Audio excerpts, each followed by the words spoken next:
This is Phase Ed Music.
love it when I turn up the bass.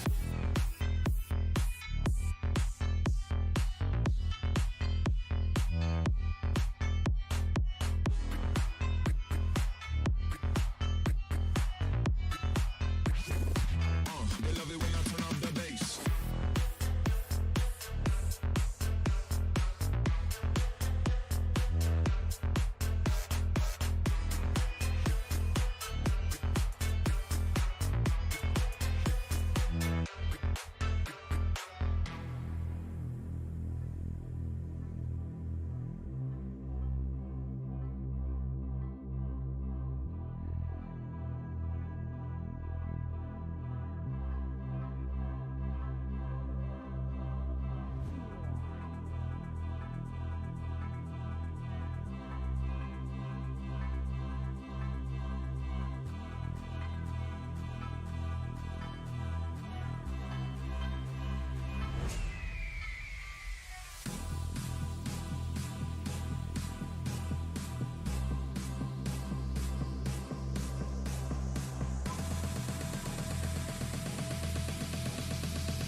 They love it when I turn up the bass.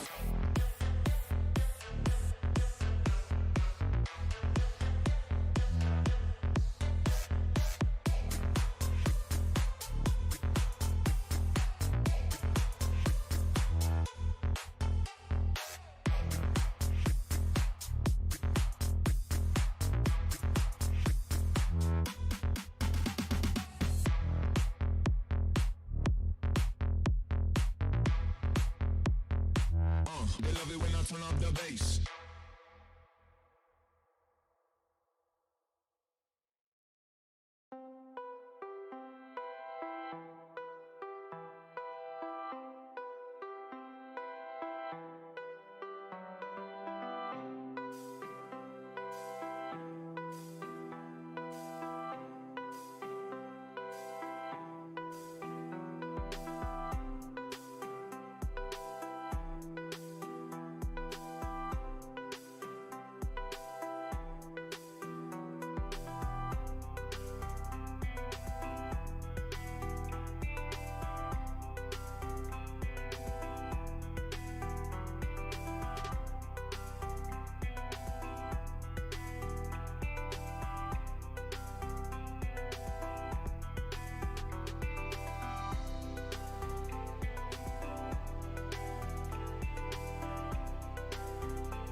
And good evening, everyone. As the timer rolls down here, we'll kind of get into the introduction here. Welcome to Live Fire Wrestling. My name's Randy.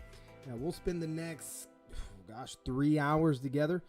Spending this next hour, we're going to get together. We're going to talk about some news, some rumors, just a couple of things, because we also want to get into previewing the card prior to Dynamite starting at 8 o'clock here. So appreciate everybody for being here as people start to trickle in a little bit later. But as we get into this, if you guys don't mind, hey, consider subscribing, liking the video, starting a community here of AEW fans and really just wrestling fans in general, so we can get together, a good community, not hanging out on Twitter all the time and just some of the toxicity that hangs around there, and just more of a positive environment as we move forward. So if you guys would consider that, you can also follow me on Twitter at RandyFisher84, as you guys see there on the screen. We're on there. We're retweeting some news things and staying into it, and not so much getting into all the opinionated things. I really don't like to get into all that stuff, because really, as we talk about one of the big things, probably the biggest thing out of the things we'll talk about this evening, and it'll be the first thing about the Big Swole and Tony Khan tweet war, if you want to call it that. I'll give kind of my insight on kind of what I think about it, and it ain't going to be as juicy as probably what you read on the internet, but if I'm going to be doing this, I'll give you my take on that, and we'll hit up a couple more things. Lens, I don't know what that username is, but hey, thank you for hopping in. Appreciate you. Where you from? Where you checking in at? But yeah, we'll talk about that. TK talked about some dream signings today. We'll hit up on some of the card this evening, and then hopefully by that time, Dynamite will be on, and we'll throw that thing on, and we'll watch together. And if you've never seen a watch along or anything like that, obviously the show will not be on the live stream, because that would be copyright issues, and I will get pinged left and right for that, and that would not be good. So this stream is about 7 seconds behind.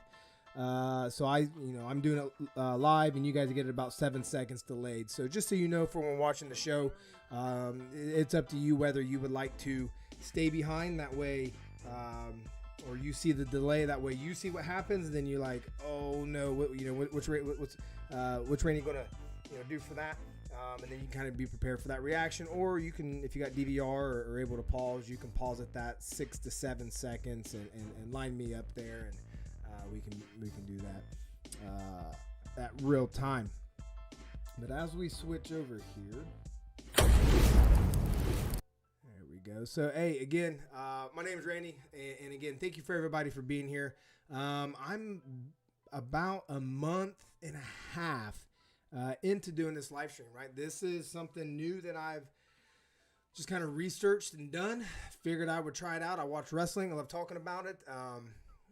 Obviously, my family's not as big into it. Out of my 4 kids and my wife, my 6-year-old daughter is probably my number one wrestling fan, who will sit there and watch it. She just has a hard time making it throughout the whole show without falling asleep.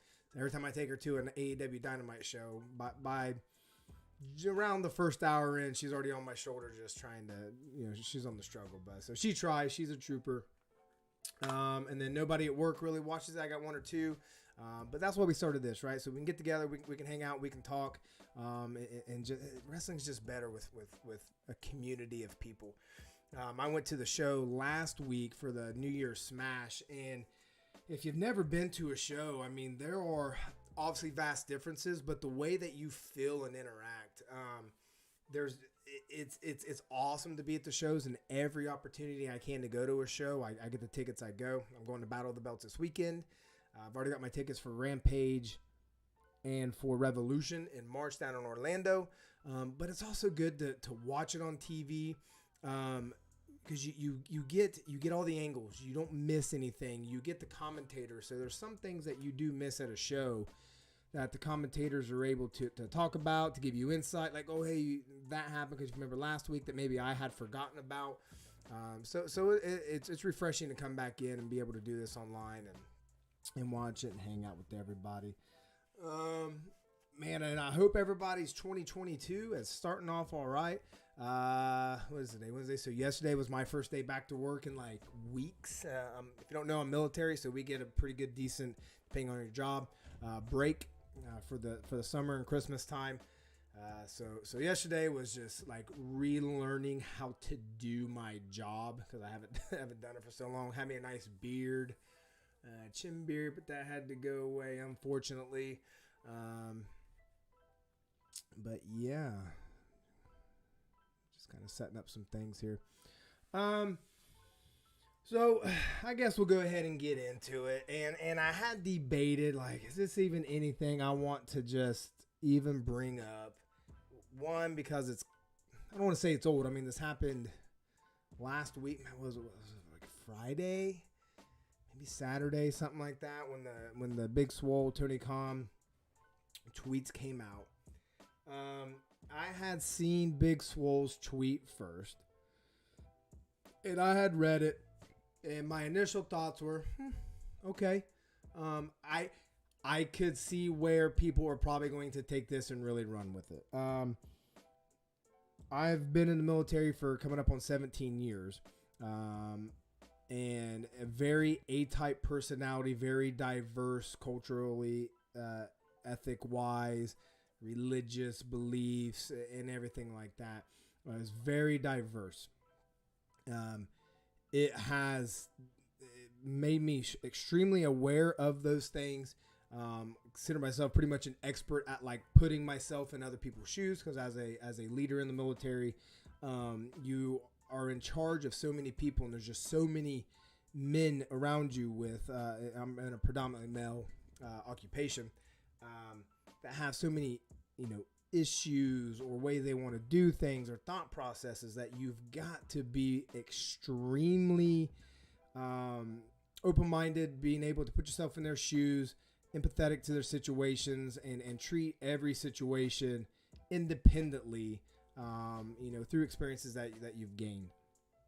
Right. So when I see these things written, I don't judge immediately, because I don't know what the background information is. I don't know what was said, what was done, what their thoughts are, what their thoughts are about the current situation, what the future is for them, where they want to be. We don't know those things. So how I can gather a thought and opinion, but for me to come out and say that shouldn't have happened, who am I to say, right? So I had seen that, and I immediately was like, yep, I could see where people was going to get fired up about that. And then, yeah, it wasn't too long before Tony Khan made his tweet, kind of debunking some of misconceptions, some of the things that Big Swole had said, needs to improve. So Tony came out and said, no, because this, and this. And then the one sentence that everybody has freaked out on is, I'm probably about 98% accurate on this statement, but was, and her in-ring work was not good. Okay. So, to take everything, and if you are a big wrestling fan, and even on Twitter, you know, and you do what probably most of us do, like, let me see what the reactions are and how people feel about this, and let's get the vibe. Obviously, it wasn't good. It was a lot of, Tony, that wasn't it. OMG, this tweet, you need to apologize now, all those things, right? So here's kind of my take on it. Overall, about the whole situation, guess what? I don't care. I don't care. You want to know why? Because that's two adults that I have never seen in real life, never interacted with, other than maybe a possible meet and greet that I might do one time in the future at a pay-per-view, where I might shake a hand and say, hey, thank you for what you do. I'll never see the person. The person will never know me. And even if I do meet that person within 24 hours, that person will never remember me. Two professional adults that, whether you believe one was more right or the other, if you say one person's comments was not right and shouldn't have been thrown out there on social media, the other one probably shouldn't have either. But I don't care, because it doesn't affect me. How do their little one tweet back and forth of opinions that they're allowed to have on their own account, why should I care? Why does it affect me? Why does it affect you? Why do you feel the need to have to write 3 or 4 tweets of this isn't it? They need to apologize. Oh my, and whatever you feel, why? How does that affect you? Why does that hurt your heart? Why do you feel the need to take however many minutes this dwells within your body, then to come up with this, whatever this thought is that you need to get out there for the world? You know, I did make one tweet as soon as I saw it, and everybody was bashing Tony, and I was like, so he's not allowed to have his own opinion. That was my only argument was she said a thing that we could say was that needs to improve with the entire organization. Excuse me. Right? Diversity and all those things. And then Tony comes back and says, this individual needs to improve. In a roundabout way, saying that her in-ring work, he did not feel her in-ring work was not good. Okay. So, granted, Tony not writing anything was probably the best move because it doesn't stir up all this stuff. But I would just say, like we need to be better as human beings to just put yourself in the other person's shoes. You do not know if they were in a meeting going back over, contract negotiations or whatever it may be. And it could have been something as simple as, there's so many different ways it could have went, right? You don't know. She could have expected to maybe sign back. Like, yeah, I want to sign. And then Tony saying, like, listen, I'm so sorry, but XYZ, we just don't feel that you're getting right. You could disagree with his thoughts on how he, runs his wrestlers and his business, right? So I thought she was a good wrestler, I do know, and if you don't know, I'm gonna have to probably get some water here in a minute. I forget Lyme. Oh gosh, I'm gonna sound like an idiot if I'm really wrong on this. Lyme disease? No, I can't. I don't know. Has a disease that has kind of affected her wrestling career, right? So I don't know if Tony kind of took that into consideration because I know she was having some dealings with it. I thought she had a really good program early on in the, was it in 2021 early on when she had the program with Britt, when she had her messed up leg and she would ride out there in her little Gator vehicle and Big Swole would come out and mess with her. And then they had the dentist office match, right? I thought all that was good. She got a good hype song, Big Swole. She's married to Cedric, so there's some connections there, and people kind of know all that, right? But Tony, who is an owner of a company who has probably, out of the handful of people who watch this stream, probably has probably has more responsibility than all of us put together, and then like extended family. That guy has a lot going on.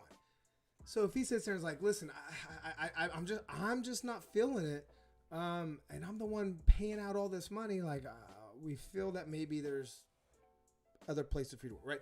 That could have been the whole conversation. Like he could have been very empathetic, like I'm sorry, like, oh my gosh, I hate to do this. You're probably the first one that like I'm wanting to not renew the contract. And then, she could have felt a certain way.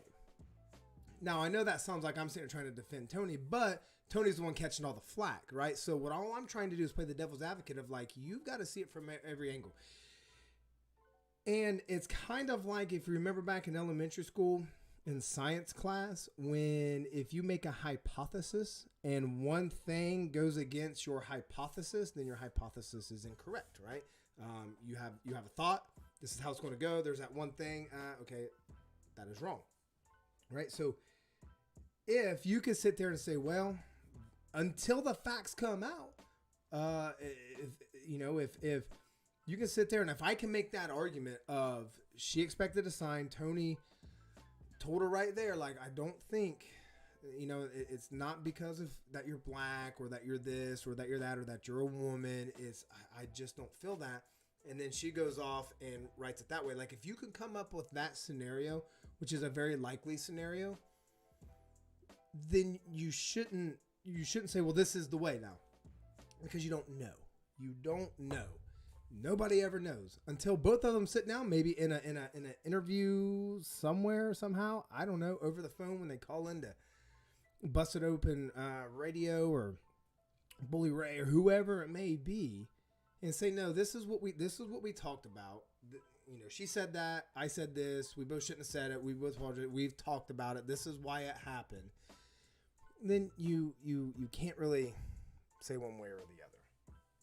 I would just encourage everybody, like, if you don't have a New Year's resolution, maybe try on Twitter this year or just social media, the news, people. Guess what, man? People can, like, they get one life. They have a soul. They've got anywhere between the second that they're living and a second later to live, right? Let them freaking live, because you don't know anything about what's going on in their lives, how they feel one way or another. And if you don't like what they say, guess what? You can do what I do to my kids. When my kids are annoying me or they're saying something dumb, I'm like, okay, right? So my son hates it because he knows, like, I don't care what he's having to say because he's trying to argue about something that is irrelevant, or I've already, like, said, no, this is what's happening. And then he says, well, you are so mean and I'm going to run. Okay. Because it doesn't affect me, because I get to control my own life, and so do you. And the people that you're angry about because you don't like how they talk or what they do, unless it's unethical, immoral, or illegal, okay. Now, granted, you can have your opinion too, but geez, like, I'm telling you, and it took me years, right? I'm an infantry soldier in the Army, right? And it is a very intense environment. And when you're a young leader, a young soldier, a young sergeant, you tend to be like fiery balls to the wall and everything just so intense. And there's a time and place for that. But as you get more experience and you realize, like, you hold all the power, like when you do hold the power, you don't have to be all fiery and just always have to be against the grain for everything, because that's exhausting. Don't you ever get exhausted doing that? So you control your own destiny, your own thoughts, like the way you feel. So if you see something that's like, probably shouldn't have said that. That makes me, gosh, I fully disagree with that. Like, yeah, okay. I can't tell you to not say, oh, I disagree because of all these things on Twitter. But man, like, to have to do it 3 or 4 or 5 times to really make sure, like, you've hashtagged it and everybody really knows how you feel about this situation. Because guess what? Not only does it matter what these two adults are going through and, like, how they're dealing with their professional lives, nobody cares what you have to say either. Nobody cares what I have to say, right? I still get on there and tweet, but I never get on there and I'm like 4 tweets into it just like, this is crap. Oh my gosh, I'm never watching whatever again. Like, nobody cares. You might get some people that are scrolling through, and when you get like 14 likes, it's not like, oh my gosh, like, let me go around and show everybody at the convenience store that, because I'm looking at Twitter here, like, look at what I just saw. It's like, I agree with that. Next one. Oh yeah, that's good point. Like that's all that like is. So, man, I've kind of steered away from how I felt about that, and like, man, I'm just yearning for people to not just like take seconds and minutes off your life because you've stressed yourself out over what 30 or 4, I don't know how Tony Khan is, but 30 to 40 something year old adults said on a Twitter account that doesn't matter. None of it matters. Right. So, until the next big thing happens, right, then this will blow over and then nobody will remember, and it is what it is, right? I mean, I just saw on Twitter a little bit ago, Road Dogg Jesse James from NXT, the coach there, I forget they actually said his real name. I never actually heard his real name. Got released. William Regal got released. Timothy Thatcher got released. Danny Burch got released, and then some other backstage people, right? So, like, that's the big news thing. Everybody's gonna look at now at WWE, like, oh my gosh, they're getting rid of people. And guess what? About all the people getting released, I don't care. It sucked to not like see Bray Wyatt or gosh, whoever else got released. I mean, there's what 80 to 100 of them that got released. It sucks, but I don't care because it's not my business. Not running it. I can be empathetic to the people like, oh my gosh, I hope they find work, but they were in WWE. It doesn't matter. I mean, they can coach anywhere. They're going to get on every single show that there is because of their name and because of what WWE has done for them. And also the way I look at it is it's kind of like professional athletes that go through, college. Yeah, probably should have a backup plan in case you snap your ankle or get paralyzed or, you break your leg or horrible knee tear or, jack up your back where you can't do that physical thing anymore. Then what are you going to do? So I'm kind of like, hard on the fact that like, what's your backup plan? You might not be able to wrestle forever. Look at poor Tegan Knox. Probably in mid to late 20s, multiple knee injuries. She got released. And then what? I think I've seen her featured on a few things, but man, like one more knee thing. How many more times can she do it before like she just can't go anymore? Then what? So if these wrestlers are years and years and years and years into it, but they've never had that conversation with themselves or their family, like their wife or husband, and say like, hey, if I can't do this anymore, I do have that degree in engineering or criminal justice or whatever. I'm going to pursue that. This is kind of how I think I want to do it. We live here, so I think I want to move back home to here. Like if you haven't done that, then I don't have like all the empathy for you and being sympathetic because you didn't prepare. Right? So it sucks that they got released, and I know that's very stressful on that situation. But as people get released, I don't care because it's not my life. I didn't choose that path. And again, I can be empathetic to the situation. I could be, if I bumped into one of them and then I was able to like, hey man, I am a business owner of this thing. Would you like to come work for me because I own a gym. Do you want to come be a personal trainer? Like if I'm able to do that, then I would, but I can't. So I can just say, hey man, stay strong and I hope you find something. And then guess what? I don't sit here and I'm not like, oh my gosh, Vince McMahon, which I don't agree with a lot of things Vince McMahon does, but I'm not sitting here like, oh my gosh, Vince McMahon, like I'm so stressed, I want to cry about it. Don't care. That's my take on that. I don't know where it originated from. I saw multiple outlets kind of retweeting this, but Tony Khan had mentioned today, which I saw kind of two big things. One not as big as the other. I'll go with the little one first. Gosh, what was it? Was it Barstool or wrestling, whatever, interview, and had talked about Beach Break special show.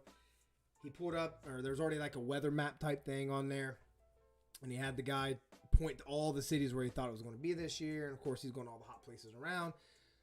January 21st, is that a Wednesday? Maybe 26th, 19th, I don't know. It might not have been in January, can't remember. It's going to be in Cleveland. I don't know if it is. Like, I know Ohio is, south of the Great Lakes, right? And there's beaches and stuff there. I don't know necessarily around Cleveland, but I thought that was kind of funny, in winter, doing that. It might be kind of a oxymoron type thing where it's like, oh yeah, it's beach break, hot stuff. And, you can do it like with NXT does Bash at the Beach, where they got the cars out and the girls in the bikinis on the lounge chairs and umbrellas and sand. So it's kind of like bringing the beach to the winter. But what I do appreciate it, right, is usually these special shows, I think more of them than not are special, right? They're a stronger card. They just have this feel, and I appreciate when AEW's, when they attach a Fighter Fest or Fight for the Fallen, New Year's Smash, like whether it is this big event extravaganza or not, for me personally, when they add this tagline onto it, like, it gets me more pumped up. Like, oh, this is a thing, and then it is what it is. So that's something I guess to look forward to. Is what it is, right? Be in Cleveland, and should be a fun event. But the other one was TK talking about that there is a dream signing. He can't wait for that, and he kept saying they, right, for them to come and debut and all this other things, right? So people are like, oh, is it they? So is it the Briscoes because it's tag team, or is it as they? Kind of keeping it neutral so you don't know. Right? Gosh. Maybe like in the beginning of the year, the pool of people that you could anticipate coming, you probably have one or two names. I've got 3 written down just because that's probably like there's definitely more. There's definitely more, but I mean it's not even worth sitting here fantasy booking who TK has this dream signing because there's so many of them. I mean, you've got all of Ring of Honor. You've got almost anybody from any other promotion. Everybody's been released from WWE. Is it male or female? Probably male. Don't know. I mean, they just brought in, I want to say Tony Atlas, Jake Atlas. It looks like, which I haven't seen anybody put Mercedes Martinez as all elite, but it looks like she's getting in the mix now, kind of doing. I don't know if she was hired by Jade Cargill and just doing a one and done, or if she's in it, right? But you got Bray Wyatt out there. You've got EC3 and Adam Shearer, how we're saying it, Braun Strowman out there. You've got Gargano. What was the other one? Oh, and the Briscoes. You just have Birch and Larkin. You've got Scotty Too Hottie out there. You got Jeff Jarrett, who's been recently doing some things. So I wouldn't even mind. I mean, even if that's what it was a Scotty Too Hottie or a Jeff Jarrett as another manager role, man. Like they keep putting Dan Lambert with Ethan Page and Scorpio Sky, but like a Jeff Jarrett as a heel manager for those guys. Like if they're so hard struck on putting somebody with those two, which I don't think they need it. But that could be somebody, right? Scotty Too Hottie and whatever, man. I mean, there's so many things, there's so many people out there that is going to be this dream signing. The dream signing, or when we know that TK's got a card up his sleeve, like he has used the analogy before. I think he's been more successful in like us being excited, like, yes, that guy, I've popped for him, this is awesome, than not. Christian Cage is one of the most weird ones where they're talking about this big debut. I think Paul White came out and wanted to announce it. Man, everybody had all these. And there's Jeff Hardy, too. Jeff Hardy is another one that could come. Everybody had all these thoughts of who it could be. Then it was Christian. And even me, I was up here, and then he came out and I deflated a little bit. I'm like, oh, okay, man, it has been a long time. Like, all right, let's see what we can do. But, dude, Christian has absolutely fulfilled every thing that I think he should have been doing and probably more. I think he has exceeded the standard and probably even what Tony expected him to do. Dude hasn't had a bad match. Beat Kenny Omega for the Impact World title. Has been doing great things with Jurassic Express and just all the feuds and everything. And the dude has not slowed down in the ring, right? So he's one I think people deflated on, but I think because he is professional and is so darn good, has brought everybody back up, for that. Sting, Punk, Danielson, Cole, Fish, O'Reilly, and however many others, right? So I think TK's got it right more than not. I don't think he's ever got it wrong. Well, what were some? What was the one? There was one. I wish I had somebody in chat.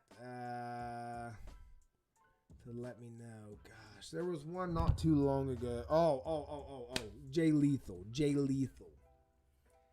I didn't know much about Jay Lethal. I have one of my good wrestling buddies. He had moved away from here. Had shown me some things of him doing like Macho Man Randy Savage stuff when he was in, I think it was Ring of Honor. I could be wrong. So that was like my only exposure to him. But talking to him, I mean, he was all for him. He was like, yeah, man, Jay Lethal's, what's up. But he had a great match with Sammy. I think he's going to be at Terminus in 2 weeks on Sunday, which I got tickets for that up in Atlanta. But he was one that people were not too hot on, and he hasn't really done much either. So, it is what it is. But if TK says it's a dream signing, and that's also a pretty like ballsy tag to put on that when you signed CM Punk and you pulled over probably one of the greatest wrestlers ever in Bryan Danielson, and in more recent time of I would consider a new generation that was probably one of the top 3 dudes that started the brand of NXT of Adam Cole. So to put on this dream signing tag, that's a big like shoes to fill, expectations, and everybody holding their breath of like, oh, is this going to be the same impact as the other ones? So I hope whoever it is, it's if it's not the dream signing that we're thinking of, pull the Christian Cage, give some time, and make us believers in it. But dream signings. Hey, I'm gonna take like a 2-minute break. I'm gonna go down the hall and get some water in a cup, and then we're gonna come right back.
All right, and we're back. Just had to get me a drink of water, man. I start talking and get all fast, and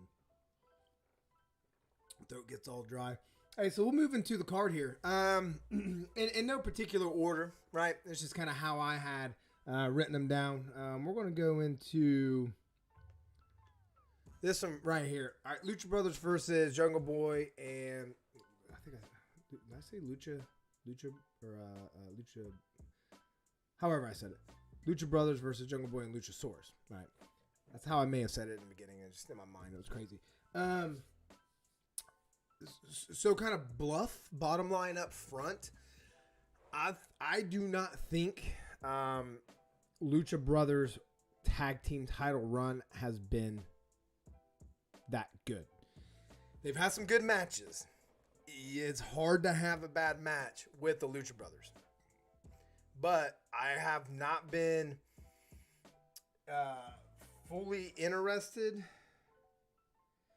in their title run like I have been for any other person who's held a belt, right? I don't know why. I don't know if it's just the booking. They just haven't been featured. You haven't put them in any crazy thing. And I think for one thing is their inability to speak very strong, clear, being able to go to, English. They do good. They do good. You got Marv Aprihenez or whatever his name is, speaking for him. But the guy's named Paul Heyman. So I just think their inability to, I don't want to say inability, right? I don't want anybody to sit here and be like, oh, you don't like it because you don't speak English. Like, no, it's not that. But again, back to the opinion thing, and that's just how I feel. They're not able to talk and articulate and really point things, right? So I think the only reason that they were as successful as they can be for right now is because, my gosh, those guys can go in the ring. You got Ray Phoenix, that defies gravity. Penta, for me, for this past Halloween, I knew, 2021 last year, like the day Sting debuted, that's what I knew what I was going to be for Halloween. But it was either between him or Penta. Like, I wanted to dress up as Pentagon and do that. He does that walk, that like little strut, and I just wanted to do that all the way, like for 3 hours, just walking around neighborhoods, just doing the strut, and then going up to some little kid's face, Sierra Mira right in a little like 5-year-old's face, take his candy, take off my gloves, slap the kid, and then strut away. Like, I wanted to do that, but I chose Sting. So them able to just go the way they can go in that ring, I think saved any little bit of excitement and prestige in those belts. And that sucks that, like, I feel that way. I don't think of them like they haven't went down in my tiers of tag teams. It's just for how I expect to feel when I see people come out with a belt and just how that really should change the atmosphere of what we're seeing. I just don't think they really hit that. So with that being said, I think the belts need to go tonight. I think they need to be changed, not only for the Lucha Brothers not really being exciting for me, and I don't want to speak for others, but I mean, I could be wrong, in all that.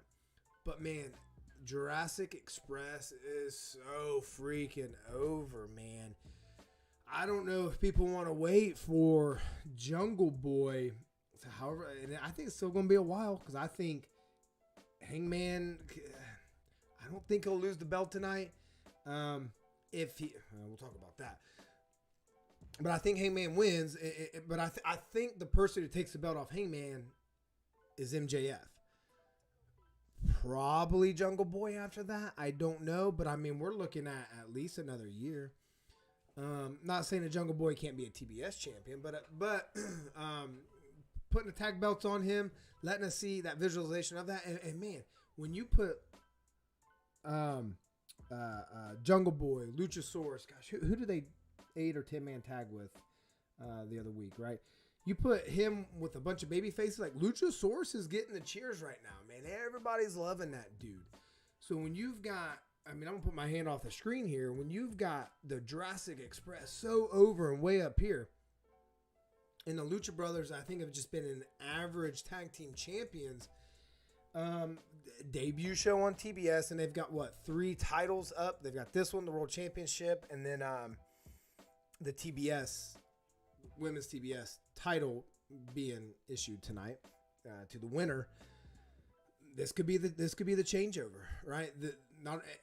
And a third or fourth thing you want to put on this is, like, this is, in my opinion, a contender for match of the night.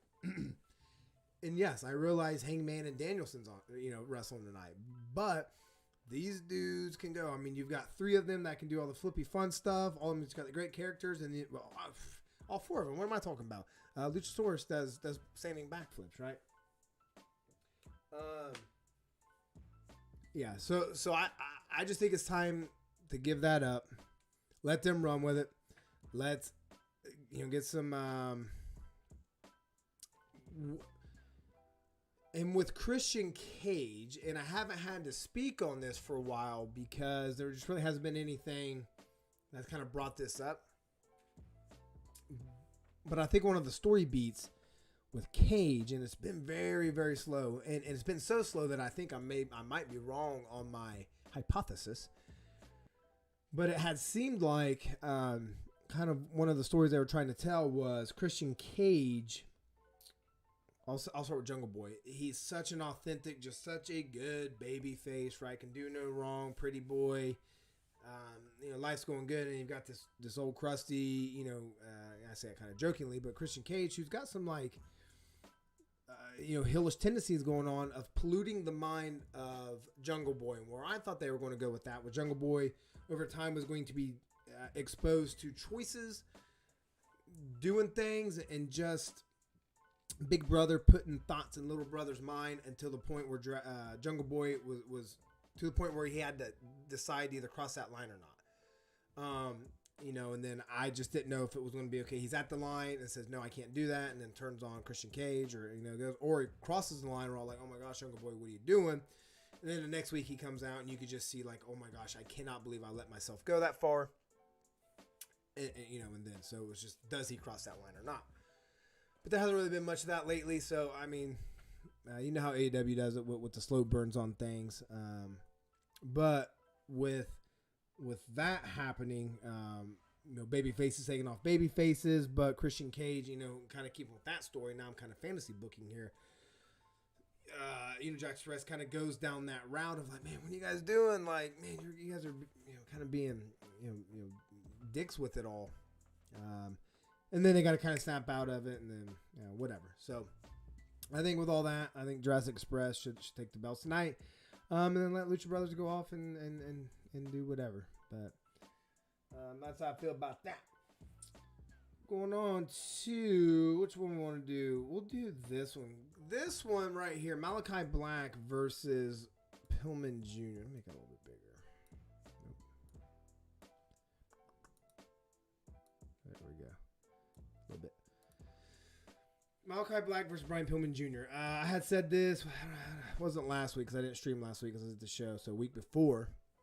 This is the type of feud match that, like, just have fun with it, right? There's, just have fun with it, right? It's the whole, like, Malachi Black just being weird, right? Spitting black stuff in a girl's face. And then you've got these two jocks. One got probably a little bit more common sense to the other, that being Brian Pillman. So Griff, being the dumb jock and defending the honor of the girl, says, I'm gonna whoop your butt. I'm getting you next week. Knowing that Malachi Black's going to kill him. Pillman coming out. That was last week at the show. All fiery. Going to have his brother's back and, defend the honor of the girl. He's probably going to get killed tonight. And then, what happens with all that? There was a lot of talk of, with what we're assuming was Brody King in that vignette segment of, like, the baptism of the spitting the black mist in the face, and then the gentleman puking it out, says you're now gonna be more than a king, probably Brody King. Will he debut tonight? Will all that get brought in? And then so yeah, will this match be a banger? Probably not. It's probably gonna be a very good match, 3-star style match. Gentlemen's 3. I only like these type of matches because I like to see Malachi Black's roundhouse kick to the face. And then we'll kind of see, right? And then will this go into a tag team where they debut Brody, and then Griff will come out, and then they'll tag team it, and that'll probably happen to wherever, I don't know. But I would just say just enjoy the ride for this one. Let this one be easy. Not all of them can be like, oh my gosh, I cannot believe this is awesome. Like Brian Pillman Jr. I'll tell you this, when Brian Pillman Jr. and Griff Garrison came on the scene, and I think it was the first time I ever like, okay, I see they're going to put them as a tag team. I tell you, I was like, I don't care. I have no interest in these dudes. Pillman Jr., stupid mullet, like, only is here because of his dad. I don't, and I had all these not good things to say about them. Like, I don't care. I care about them now. They may not be main event dudes, but they've done the work. I know Griff has done the work on like BTE or Sammy's vlog, whatever one he's on primarily. Or they kept with like Brody Lee, like who do you have? Griff Garrison, like, right? That was kind of a funny thing, and got the rub for that. And then they're good wrestlers. Pillman had the program with MJF for the whole Cincinnati thing. Griff is just a great wrestler. And I think he's funny. And I care about him, right? So they done the work for that. So I care about him. Put him with Malachi Black. It's just going to be a good little feud, and then we'll go with it, right? So enjoy it. See where their destination goes. And there shouldn't be anything bad about it. Actually, we'll do the simple one. Boom. MJF in action tonight. They said that earlier. This is going to be good. Nobody can talk on this thing, better than MJF, right? So who am I to come out here and say, oh, this is how I think it should go? And MJF's in action tonight. Just know that.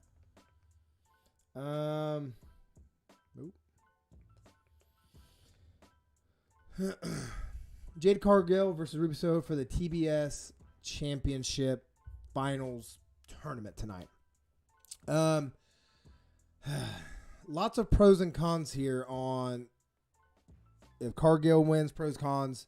If Ruby Soho wins, pros, cons. I'll say overall, the tournament has been outstanding for the women's division. I think it was paced beautifully. They didn't rush through it with like 2 matches every week, and then it was done in like 3 weeks, 4 weeks, whatever. Like it's taking its time.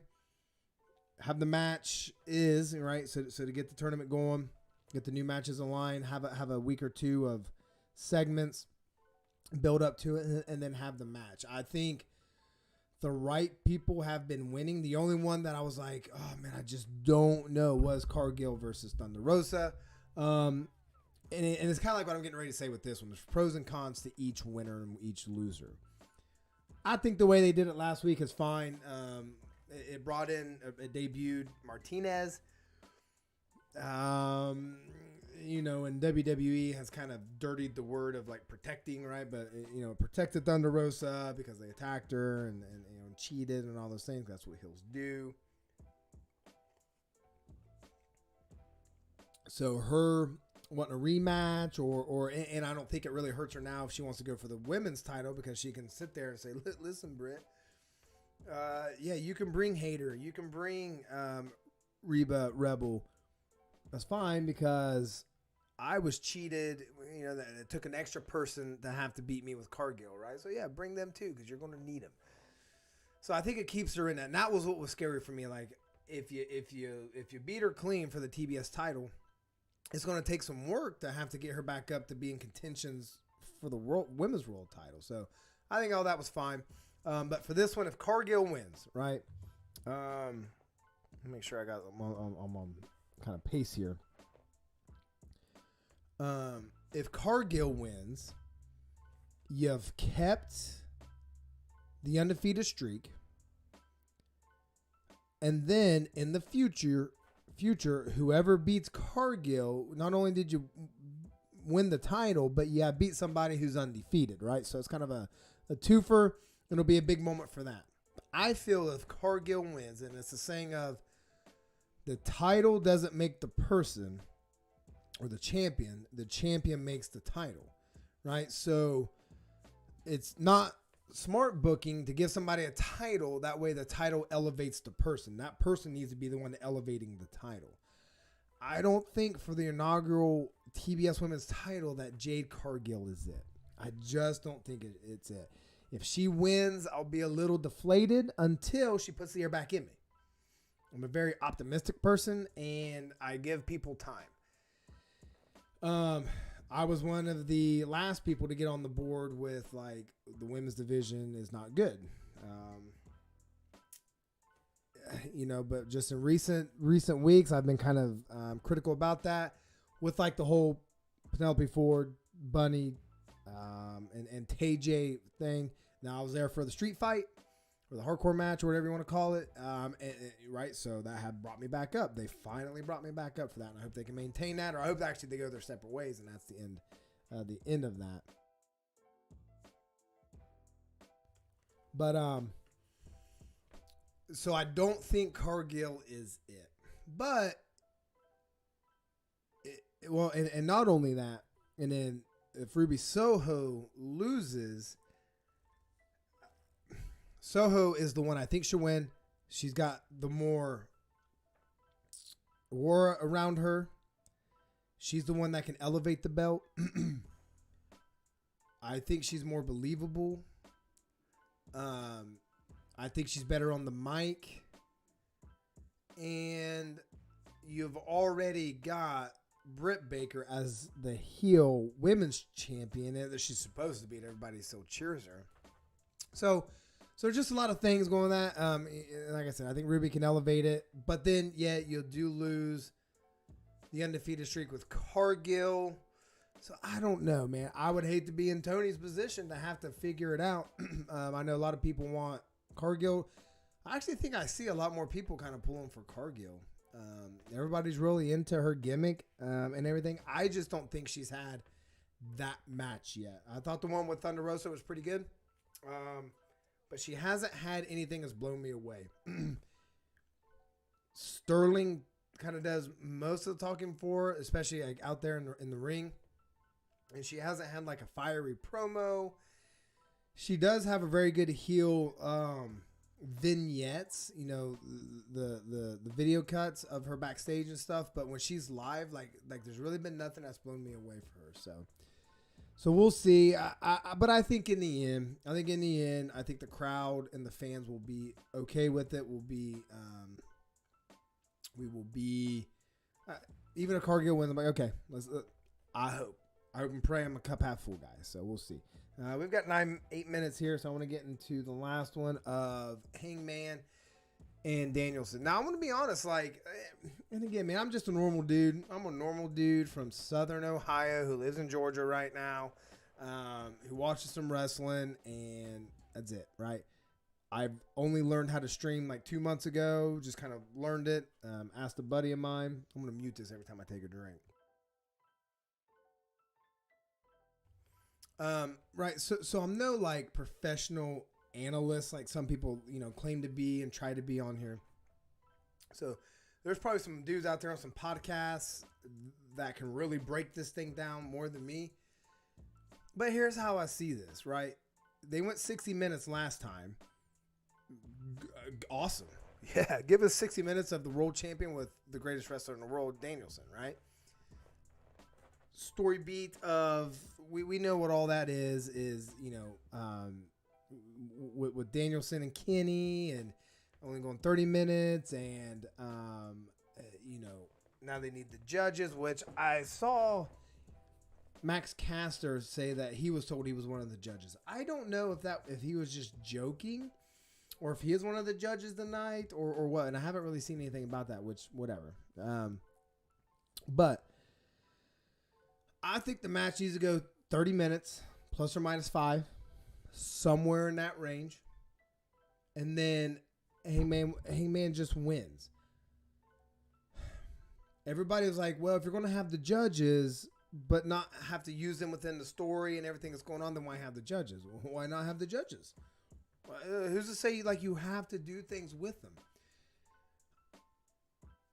I don't ever get on these streams. I never try to talk negatively about WWE because that's just not my personality. I'm not here to like talk negative about things. But let's be honest, WWE has done some things that has not made fans trustworthy, and it's had affected the way people view things that AEW does. So when WWE does something, and like if they were to do, man, I'm getting my AEW ready, and I put it on TNT. I don't even know where TBS is. Not PBS. Man, I'm gonna have to actually look for the channel.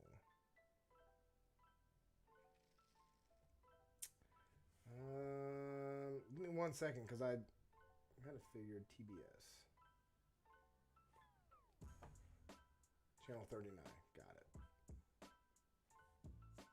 it. What was I talking about? It'll come to me. Oh yeah, WWE, right? So if this was a stip that they're going to have in judges, like you know the judges are going to be like dudes you don't want it to be, or it's going to be like two heels and a baby face. You know the heels are going to get involved. You know, like even if it does go to a draw in that match, that it's going to be. You just know that there's going to be shenanigans, and I think that takes away from like, because I can sit there and be like, oh, how are they going to get involved? But I could hopefully sit with AEW and be like, I don't know, maybe it goes to 30 minutes and Hangman just pins him, and then the judges come out and say, well, hey, up until this point, I actually would have gave it to Danielson, but whatever. And then Danielson can say, well, listen, the judges said, you know, or whatever. Or they just pack up their book and say, I'm glad you didn't need me. I'm going to go now. I don't know. Or it could be a moment where you just see some old dudes come in. You know, you see doing the TBS AEW commercial there. And just to use it as an opportunity to bring in some old wrestlers and be like, oh my gosh, it's I don't know, one of the Steiner brothers, or it's I don't want to say anybody old because I don't know if they passed or not, like Rick Rude or somebody, I don't know, Ted DiBiase, or you know, something like that. Just like, oh my gosh, that's that guy, and then whatever. So I don't think it needs to go any more than that. Now, if Danielson wins, because he could, like, oh man, and I'm gonna have to do it because I like train wrecks. I'm gonna have to get on Twitter and watch everybody lose their minds, and I'm gonna keep saying it until Hangman does finally lose. I got 3 minutes here. The AEW kind of unofficially promised us that Hangman would beat Kenny, right? Like, we knew Hangman was going to beat Kenny. Like, we know that. That's really all they unofficially promised us. They didn't promise us for a long title run. They did not. AEW has not done that, like, maybe other than a little bit of MJF turning on Cody, you know, when we're all, like, super into Cody, which I still am. Nobody's had that, like, oh my gosh. Like, I kind of did that when Cody beat Sammy the other week for the TBS title again. But, like, that would, like, heartbreak people in such a believable way. If Danielson beats Hangman, if you watch the Road 2 this week, like, they were really putting over, Hangman really put over Danielson's, like, this cardio and how he just smothers you. And the guy doesn't quit. Like, he doesn't quit. And he's going to be a Hall of Fame wrestler. And he's a world champion. Like, and he could beat him. And if that happens, that's okay. It's also okay that you're mad and you're upset because your boy, our champion lost. Like, but it's okay to, like, oh man, like, crap, dude. But to go in there and to say bad booking, TK, I can't believe you. He needs to be a champion for a year. This is stupid. People lose. People freaked out because Riho pinned Britt Baker a couple weeks ago, right? People get pinned, right? I think that's probably the first time in a singles one-on-one match that a champion has gotten pinned in a non-title match. It's okay. Things can happen. People lose. And Riho has never been beaten by Britt Baker. Britt Baker's never beaten Riho.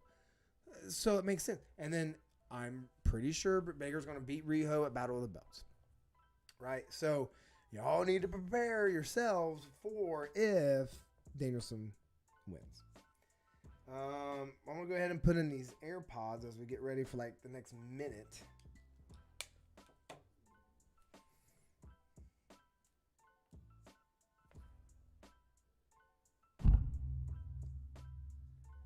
Sounded like my... There we go.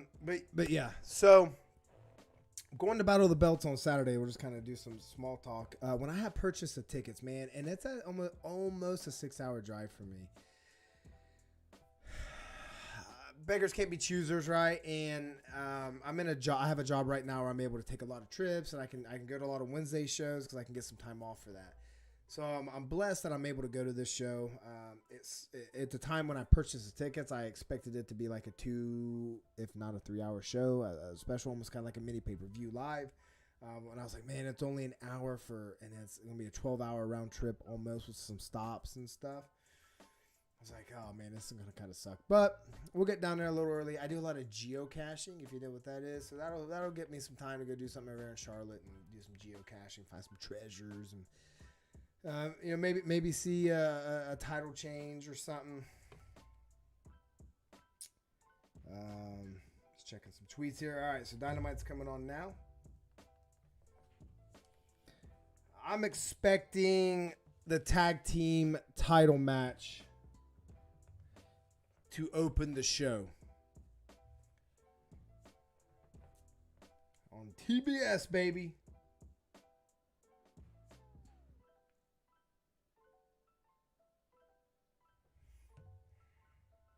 On TBS.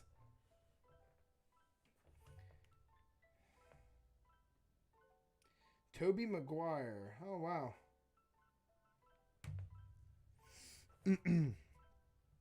I'll let you know kind of where we are. That way you can kind of... Oh, yeah, I forgot Jericho. First time on TBS since 1999. Serena Deeb sit down with Jim Ross. That's awesome.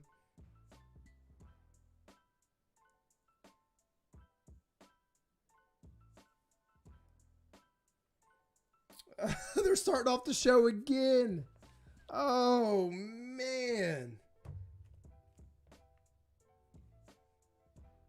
Man. Starting it off again. Dang. Beat drop. Boom, boom. There. Let me kind of time it. Man, that's wild. So I guess the tag team, I'm opposite. I guess they'll probably main event it. For the title change, I said it.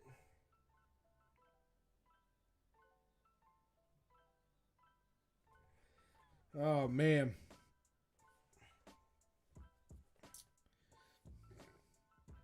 They're going to bring out the judges last?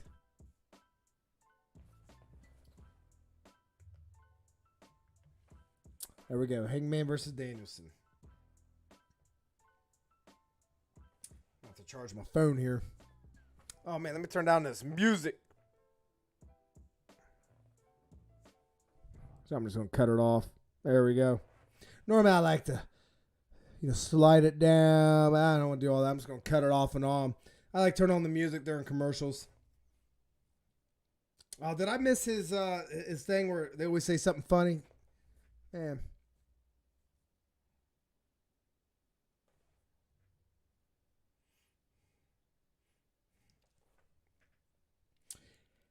He took a nasty table bump in that too.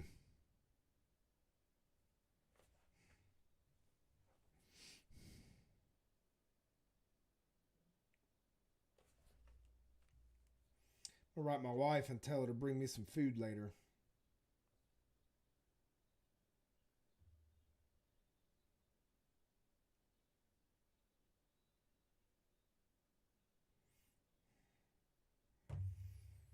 Justin Roberts, man, he just got, obviously that's why he's in that position. Just such an awesome announcer voice.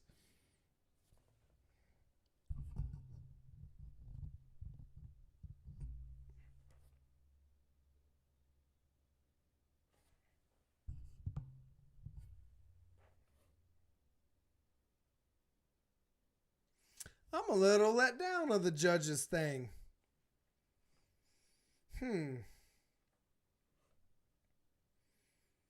But that's something that I do myself. I have these thoughts of how it's going to be and then it's not. And then,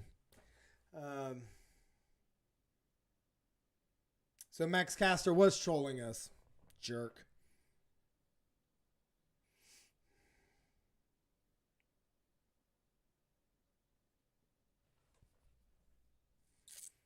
I like his pants. Hangman's pants.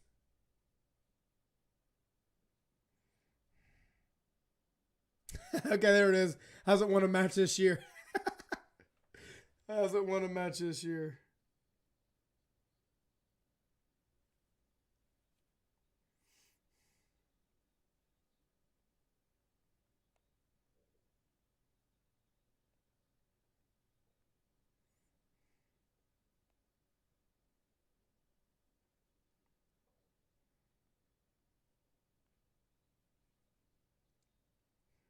That's funny.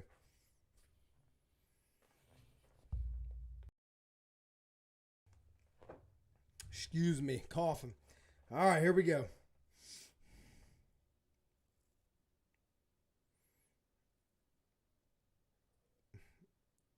I like it. Messing with the judges. Man, I'm 35 and I've got some of the worst knees for probably a 35-year-old. I look at these guys just running around and jumping, and it's like, gosh, life got me a little too soon.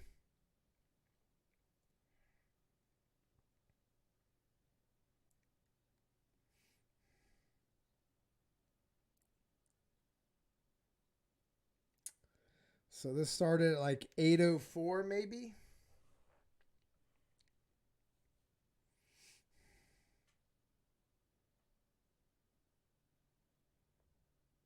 I'm trying to grow my hair out like Danielson. Being in the military, you can't grow it too long, but I think I can.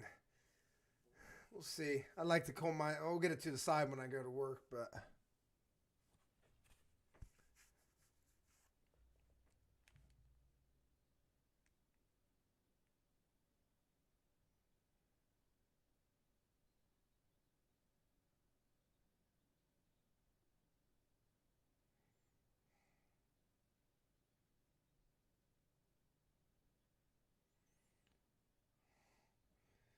Yeah, Sean Ross Sapp talking about who the judges are. He's like, guess we all worked ourselves out there because we all had anticipated somebody a little bit bigger.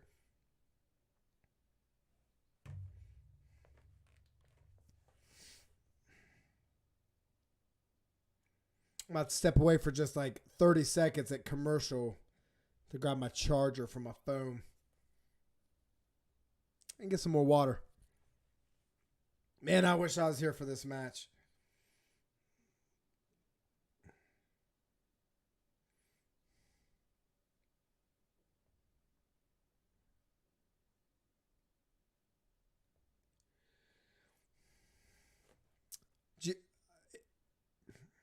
The last camera angle they just had, there was a guy with a box on his head and had like back on the back of it. That guy was at Daly's place last week, and it was Kip Sabian. We didn't know that until we had done some research. We knew it was somebody like important. Oh, but it looked like Kip Sabian was sitting there. Ooh, oh, missed it. My knees would have went boom. Oh, right on that apron. Gosh, man.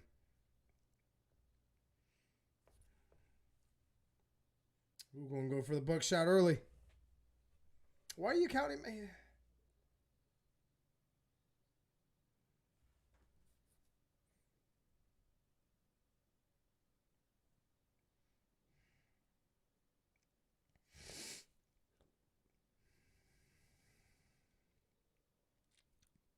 Uh-oh, going to do it again?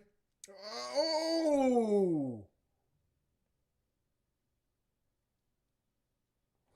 Gosh, oh, man. Check on him. I think he's really hurt.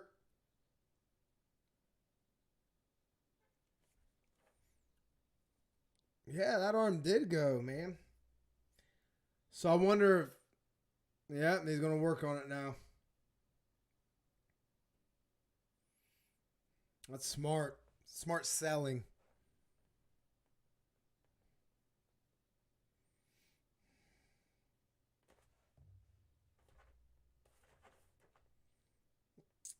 So he's gonna work the arm the whole match, because he had said that on the road too. He's like, yeah, I wouldn't have got pinned from the buckshot because he didn't have full use of it because I had worked it the whole time. So we're gonna be working it again, reduce that buckshot lariat arm. I don't know if he's gonna try to use the left one, which he'll kick out of because that's not a strong arm, or does Hangman get him with a different move?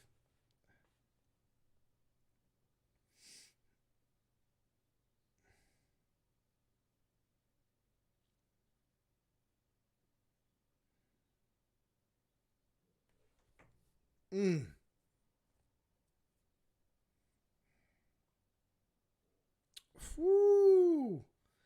don't have headphones in, man, oh, those chops sound good. Good job, crowd. Beach break, there it is. Back to Chicago.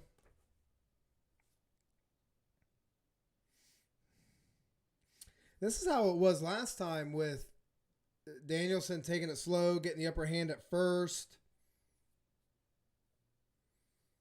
Being the better wrestler.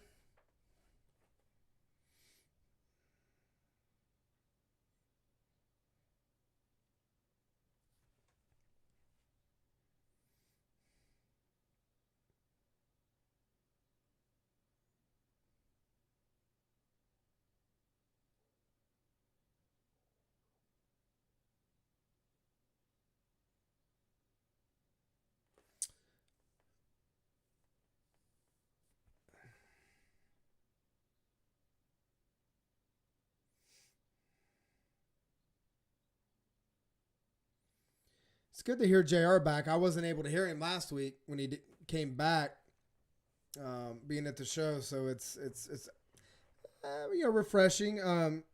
Taz on commentary has his benefits, right? But let JR have it. You probably don't have too many more years doing this. Some people think he's beyond his years.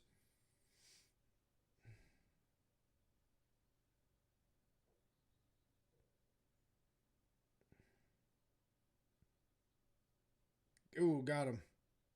I guess that arm ain't too injured. Oof.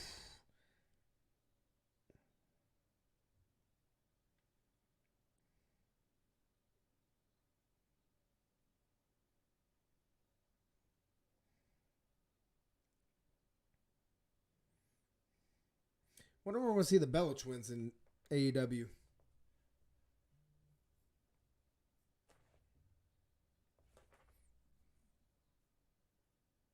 Ooh. Ooh, good pin.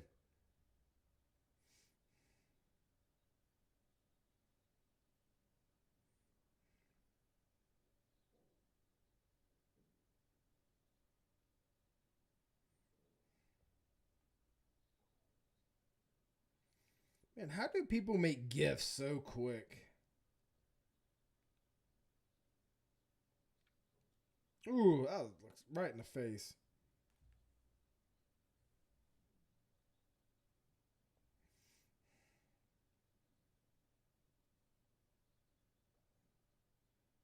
Ooh, caught him.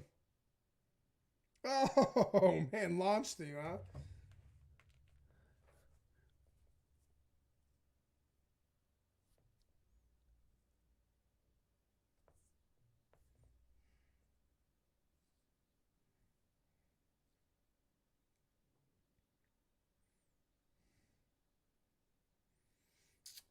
I like Hangman's wrestling boots, which are that look kind of sloppy.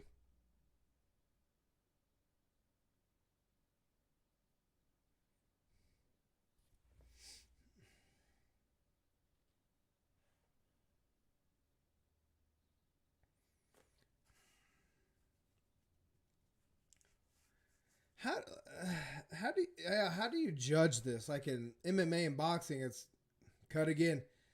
Number of strikes, blocks, like he held him in a headlock for longer than the other guys. That's 9 points. Like,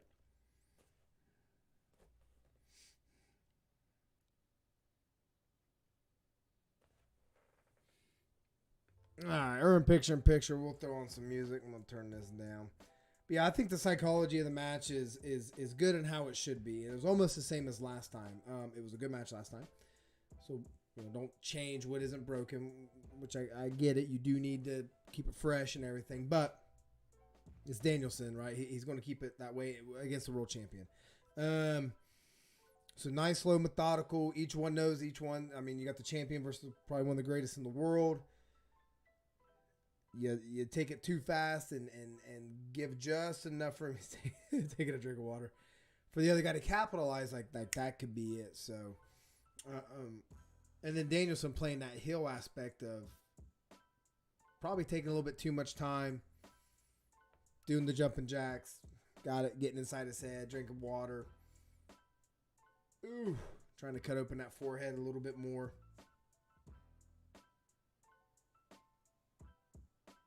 Ooh. It always makes me nervous when they hit some of the crowd. Like, you get that one just jerks. Like, oh, I'm going to sue you. I whiplash my neck. Ref stoppage of too much bleeding. Hey, he can't see to continue. I don't even know if that's a thing. I mean, I guess when WWE can stop a Hell in a Cell match, Hell in a Cell, because you hammer somebody with a mallet on that didn't even hit the person, it was hitting the equipment. It was on top of the person. I guess you can do whatever, stop it for whatever, but Danielson doing those moves right in front of the judges. Why would the judges not be at like ringside, man? Put them at ringside where they should be, not with the crowd.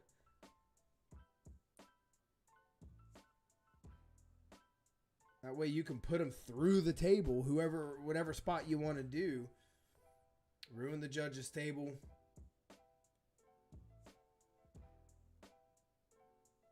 Man, he's bleeding bad, isn't he?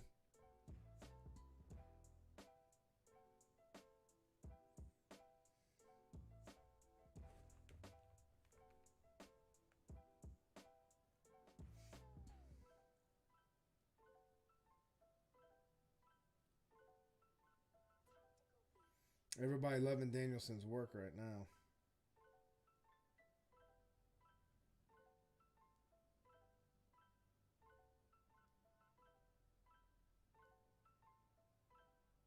All right, we're back on.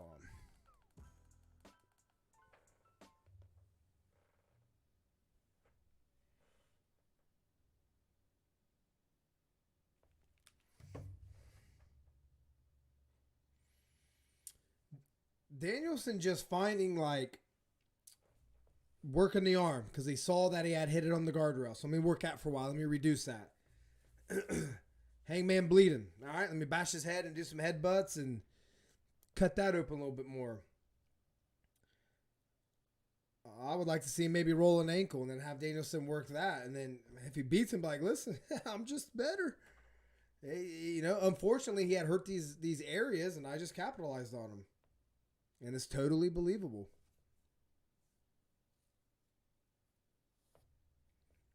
Ooh, those look good.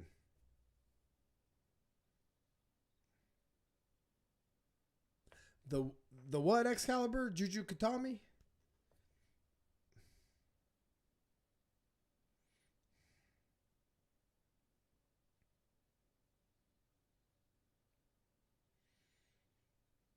Gosh, this looks good, doesn't it?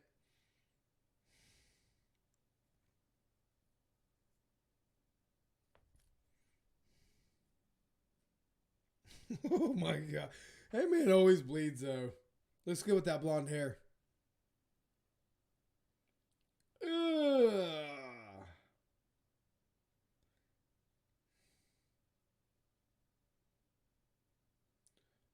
Oh, good backflip.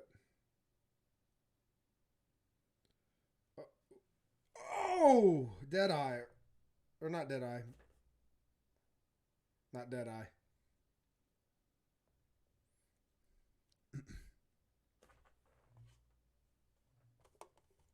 Ooh, look at all that blood. Man.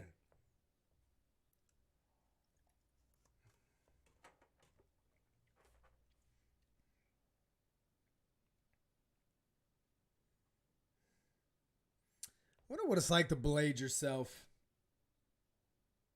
That would trip me out.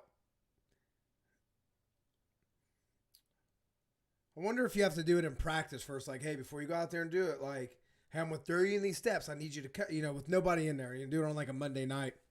And I need you to cut yourself just to practice. Make sure you do it right. And hold on, the wife texting me.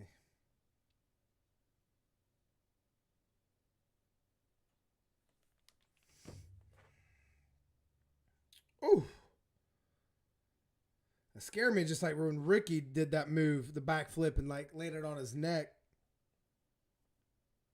So where are we at? 16 minutes into the match?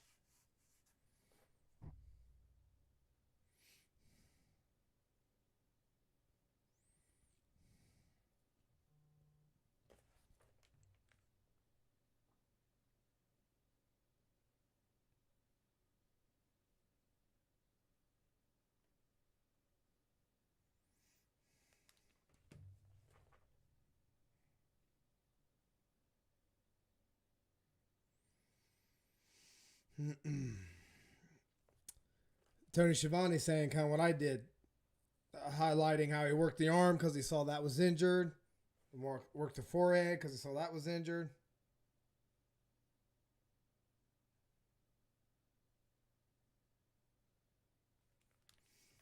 Oh gosh, I hate that move. Oh my gosh, I hate it because it scares me.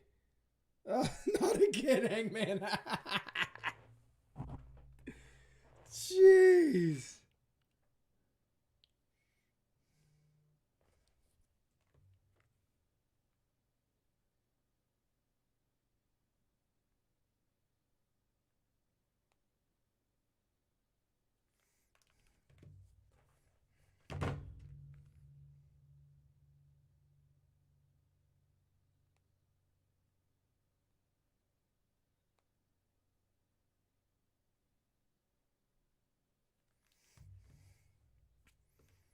Ooh, let's go, Hangman.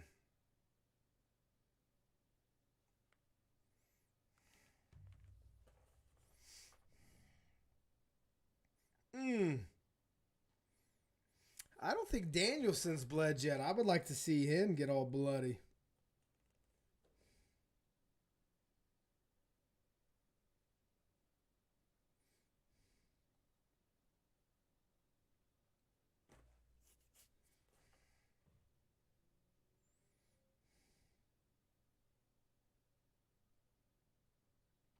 Get inside, Hangman.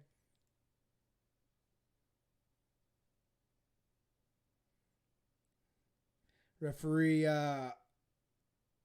coordinating some things very well, blocking the get inside.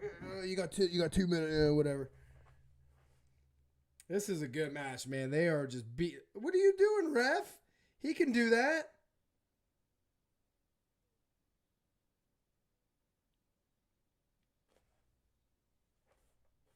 Oh, doing the jumping jacks.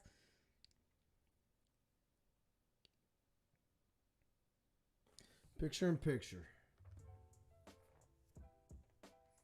Yeah, this is one match you don't want to step away from in the picture in picture. Let's see what the takes are on Twitter.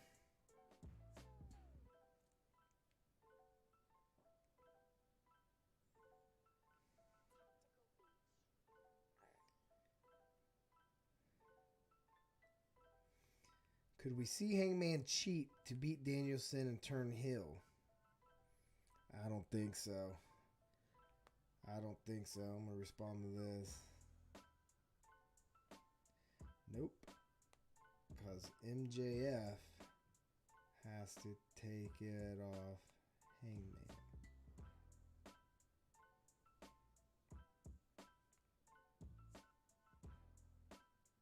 AEW looked at TBS and said, so we can have blood, right?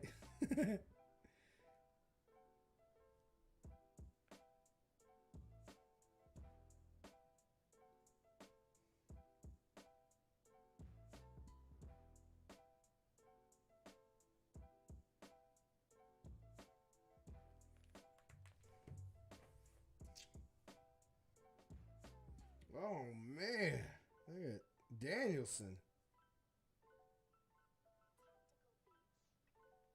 That's a lot of stress, I bet, on them refs too.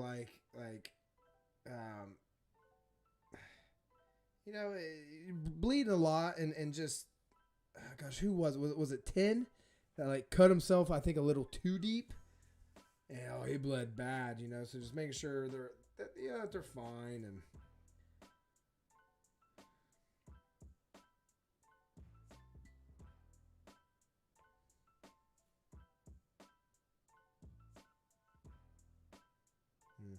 some McDonald's. I'm hungry. The wife and kids are out, so it left me to fend myself for dinner. So I had a hot dog. Just do one in the microwave. Just had a hot dog.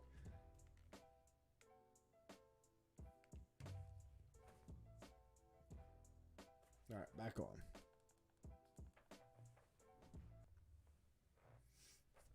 Oh, man.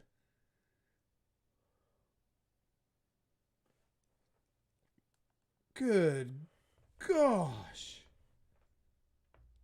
Here, I need one of y'all to cut yourself about 4 inches deep. Can you do that?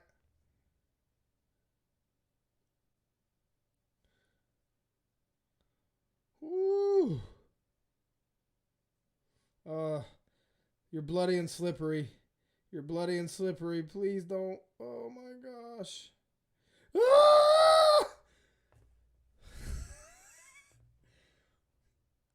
Oh, I want to be there for that match, man.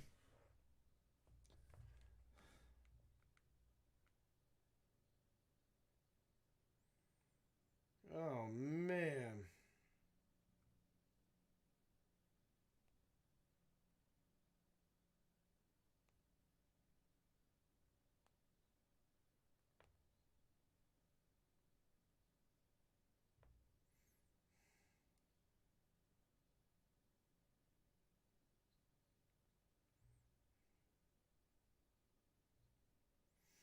Oh, gosh. Yeah, everybody talking about Danielson's blood. Oh, gosh. Oh, he didn't get it all. Didn't get it all.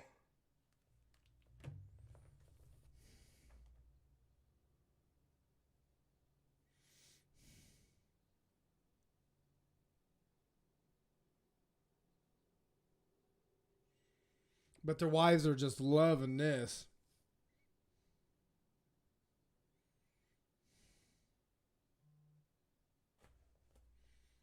Oh, that was awesome. That was awesome.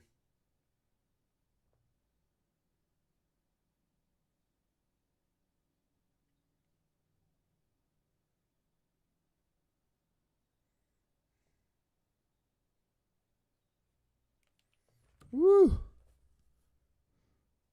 Oh. Ooh, I hate to have a botch pin there. Oh, uh-oh. Oh, he's pulling the cut, trying to. Danielson screaming, top. Everybody's standing, man. Oh, I want to be there. I want to be there so bad.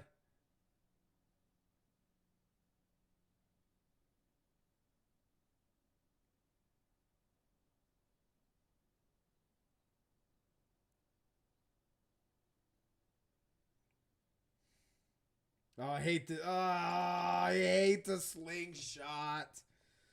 That move would not work. Hate that move.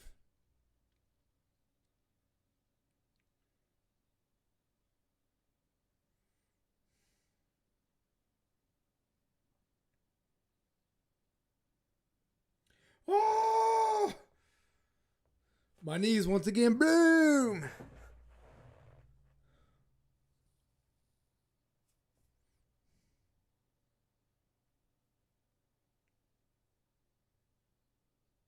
Comes the knee.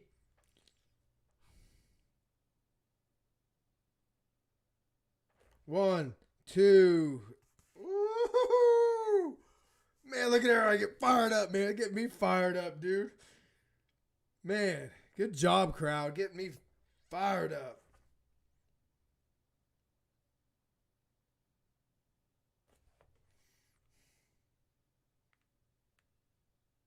Jeez.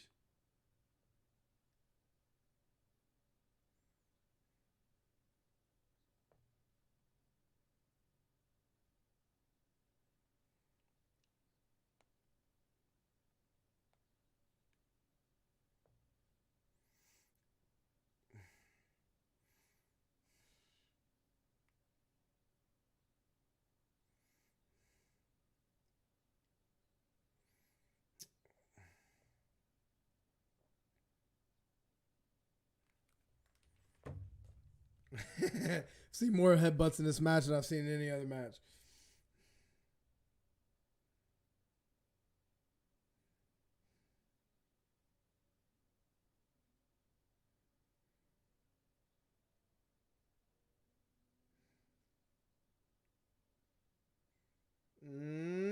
Oh, it's a fly. Superman headbutt. Superman headbutts.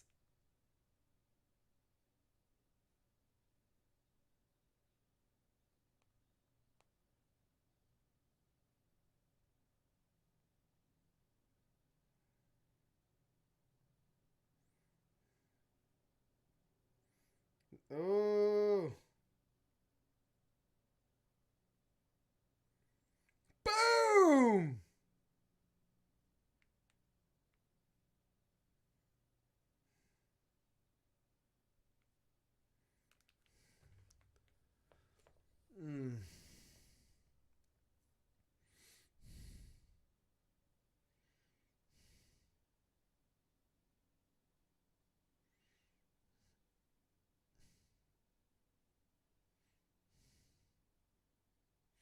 Has Danielson ever bled in WWE?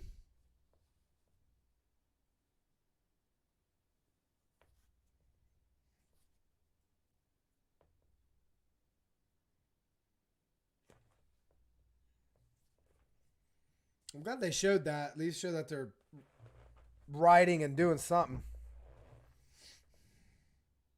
Oh, I love this move. Boom.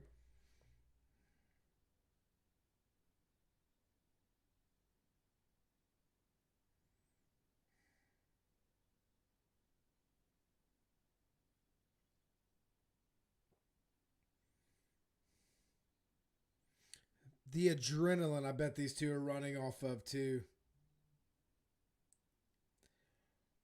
Boom!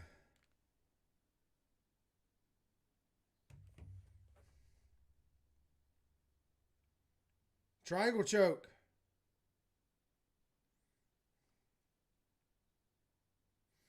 I'm telling you, man, like Danielson's showing like he's the better wrestler.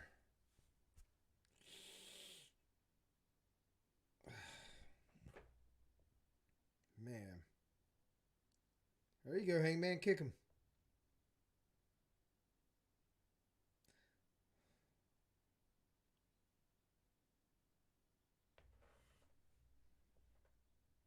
Ooh.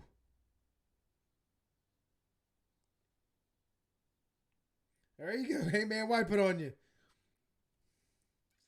Oh, I love AEW. Backflip. Nope. Oh, backdrop driver. Oh, look at that sell by Danielson. Unless he's really dead. 30 minutes in.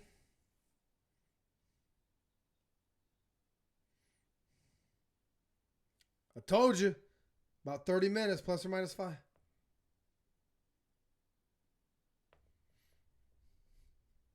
That's what I said.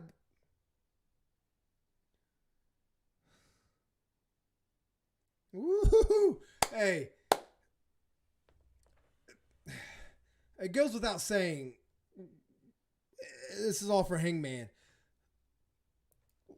We'll talk about him later. But like Danielson, what he's done, I mean, what he wrestled, what, like 8 weeks straight? The thing he did with the Dark Order, building this all, like, that was awesome for Hangman. And Danielson, I mean, carried him's not the word, but was the best dance partner for this first feud as a world champion. Wow.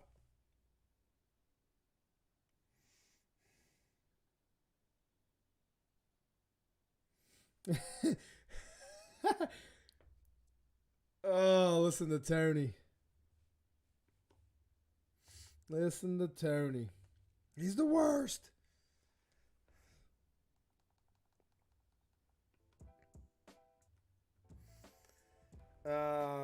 Yeah, man. See what some Twitter's got. Yeah, that was an awesome match. TBS is officially the home of professional wrestling.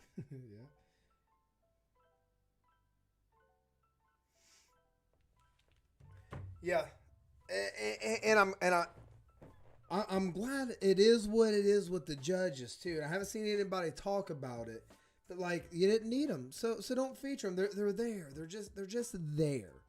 They don't always just because WWE says, "Oh, well, this happened," and like they're going to use it. You know they're going to use it. They're showing a commercial on the Go Big Show, and I'm wondering what this guy's trying to do.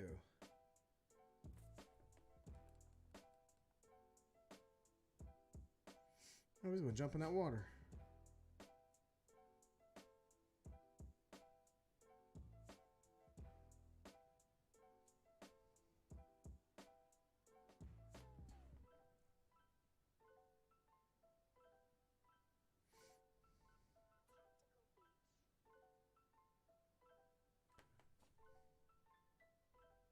I'm sorry, I'm just watching this Go Big Show thing.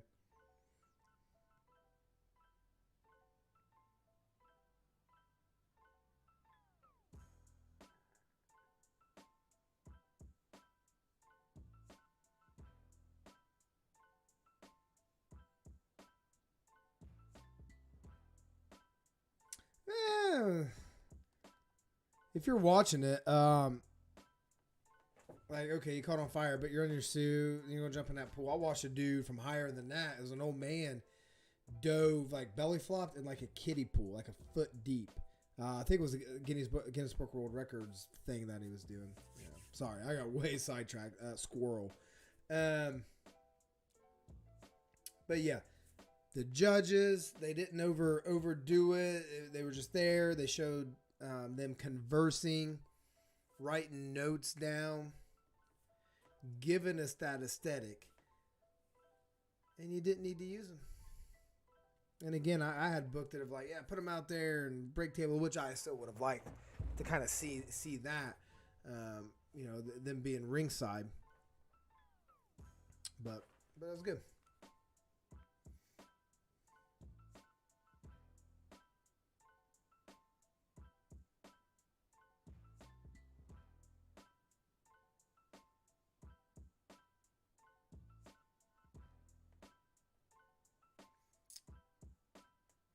Adam Page beats Bryan Danielson. After these two matches with Bryan, this is not my words. If Page's reign ended tomorrow, he is a made man and a bigger star in the end. That is why they went 60 minutes at Winter is Coming. I agree with that. I've watched 89 minutes of Danielson versus Page, and I could easily go for another 100. Fight Forever has never been this appropriate. I agree. I approve this message. All right, we're back on.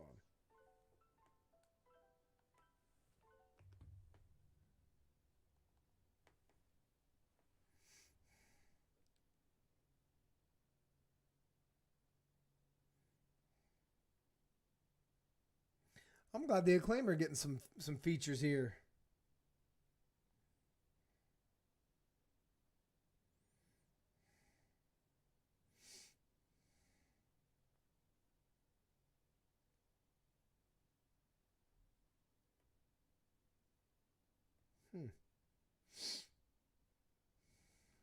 I want to hear the boos.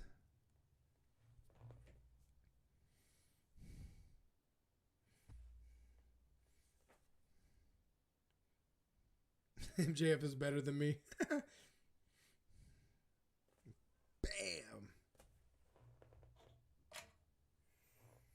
One more week and I should have my second fantasy football ring. This was last year's.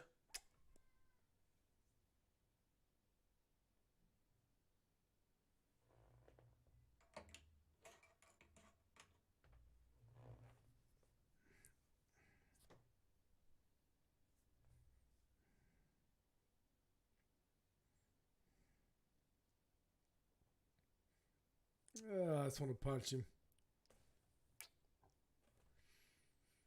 Is that who Wardlow wrestled last week? Sean Dean?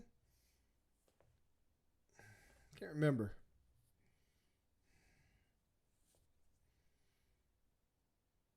MJF wrestling, that's what I was going to say. Something had to happen. Oh, did Punk just hurt himself?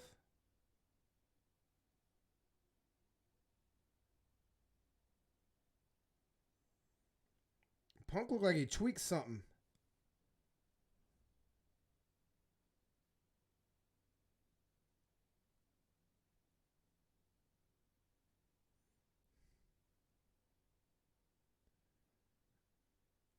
Oh, maybe not.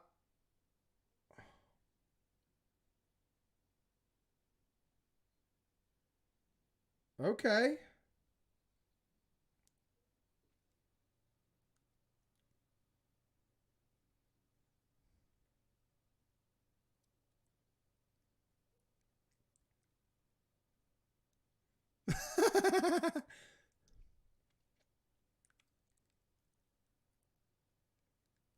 Okay.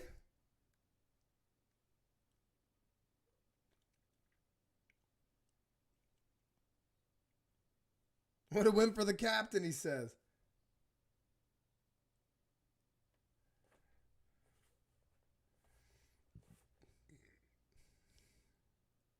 Okay, Punk.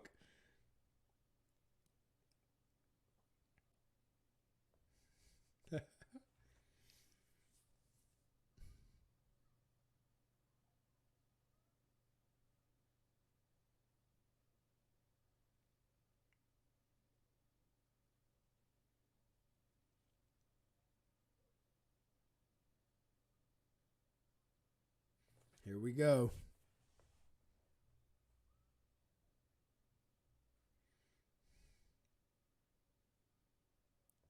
Uh-oh, here's the chance.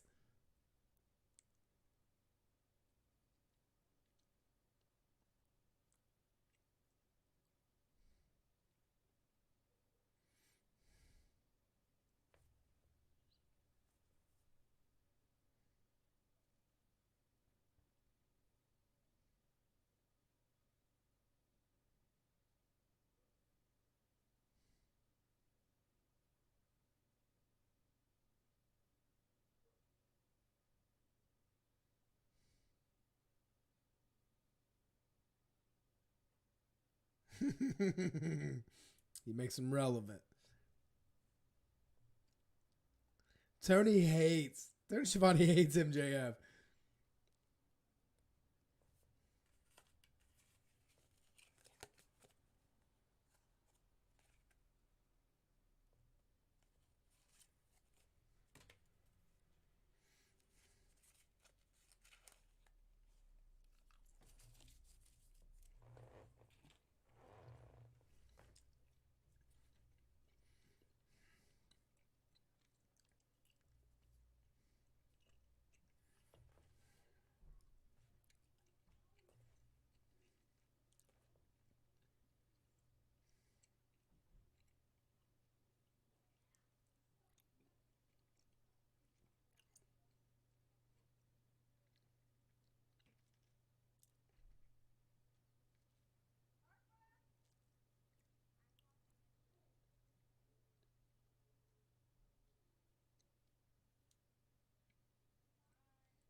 Oh, WrestleMania. Got him there.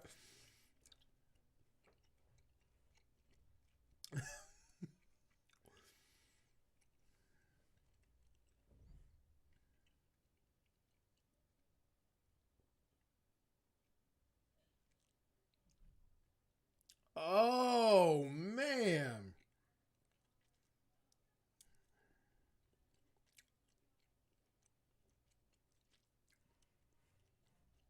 Man.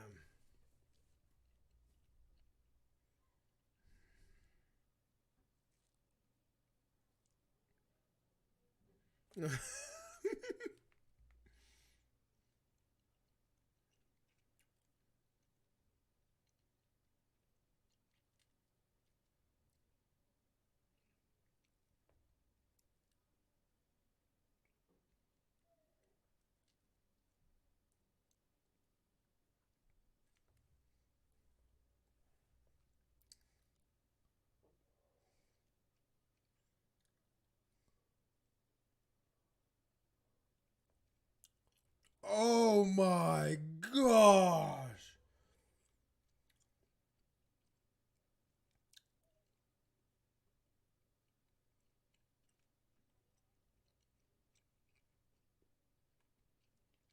It ain't happening.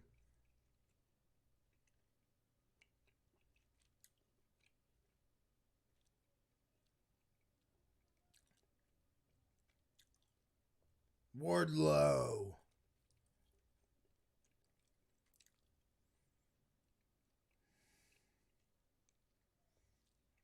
Man. I love the digs at WWE though.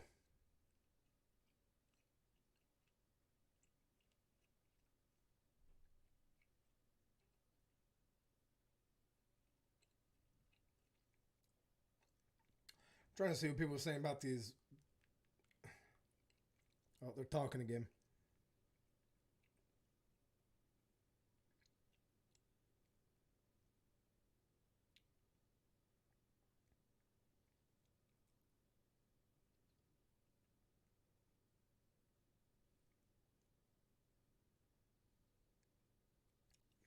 That was good. I like, obviously, this was going to be the angle the whole way of just another time on the mic. But they used a DQ finish that made sense to get this. It's just smart, man. Get creative. That's good, man. Good, good, good.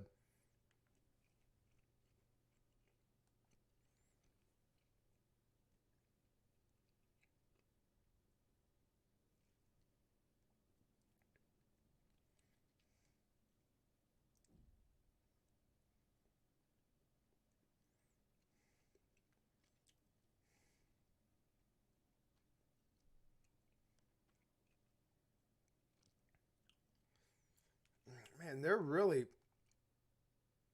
Oh, wait. Okay, never mind. I'm doing Battle of the Belt stuff.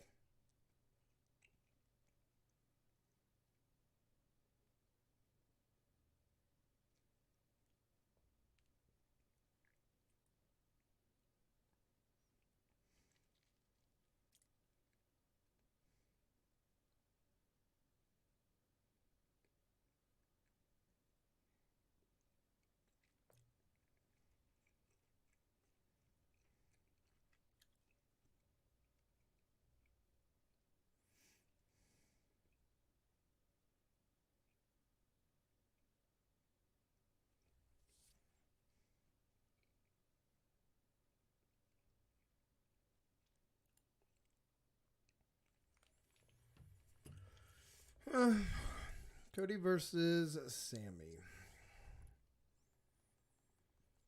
Yeah, Cody versus Sammy. I don't know how I feel about that. So quick, even. Um, whatever.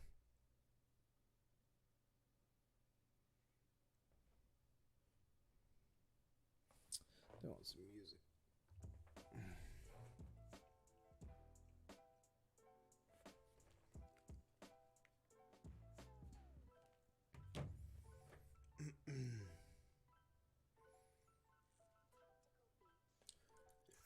But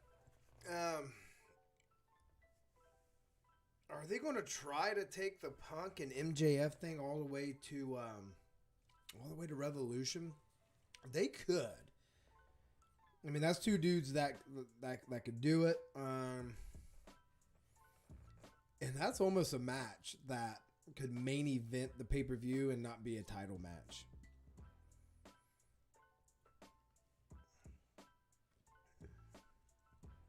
I would like to see. Hold on. I'm going to talk this out in a tweet.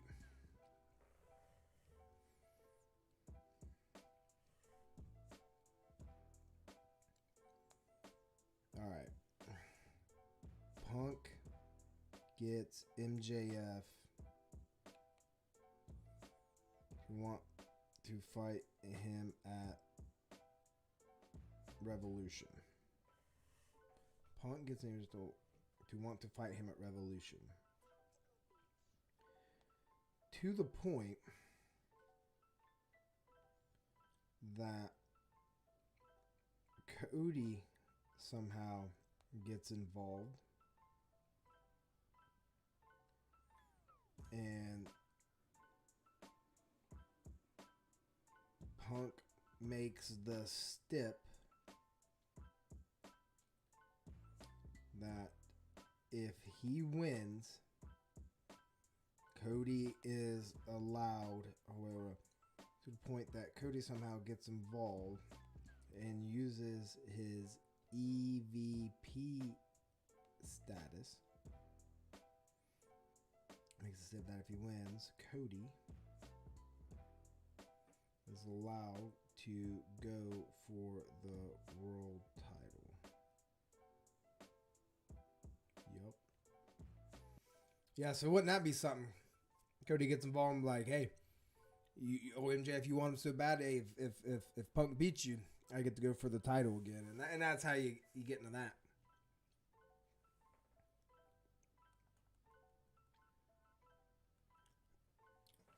Jericho.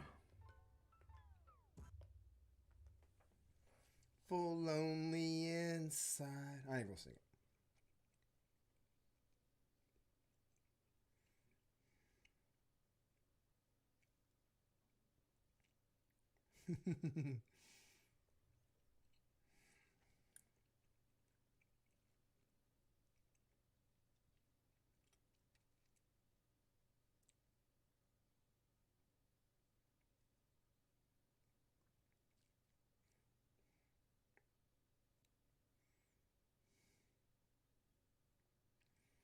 Man, what a career MJF is going to have. That guy's going to be so stinking rich.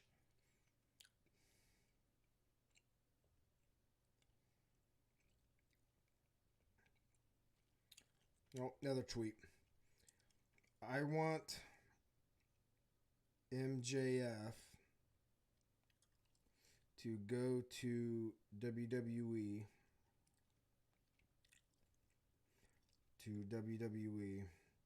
so he can cut his first promo and get fired after it.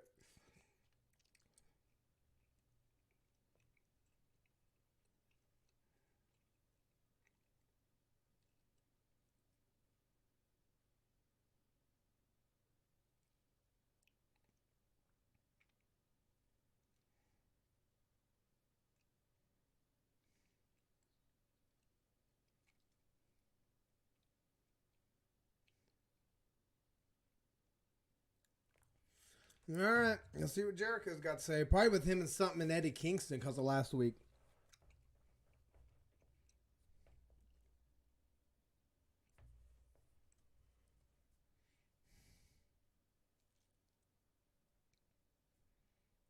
TBS champ. Who would have thunk?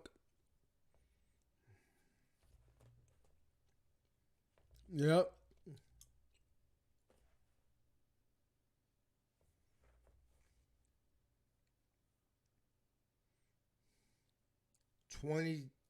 22 years.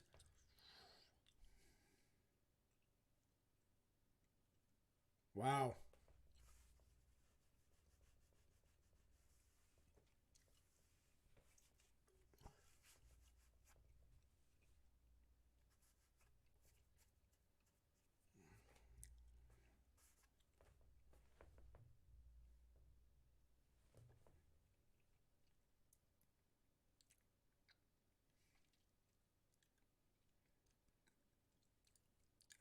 Really sent me on my tour for Fozzy.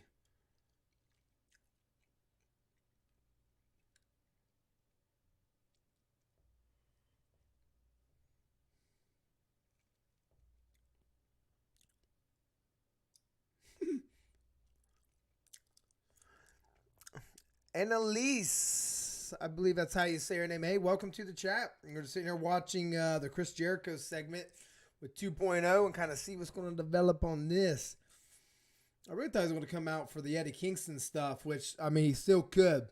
Still could. I would like to see Jericho and Kingston go against these guys. But they got to have a third. They got to have a third because I like to see Daniel Garcia with 2.0. He's got to have that guy out there wrestling.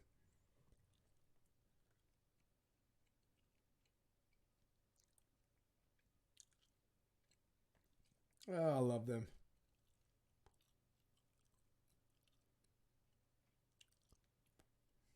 Who? I don't get the reference.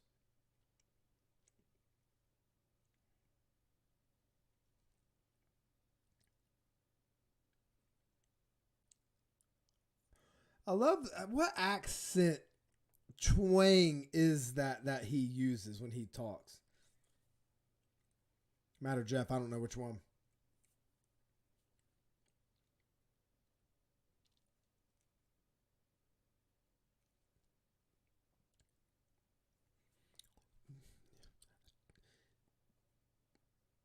Cheap dig.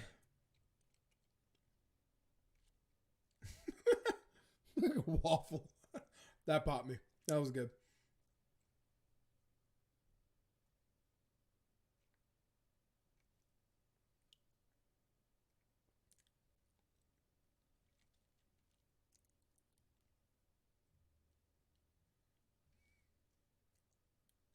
There he is. There's Kip. The box on his head.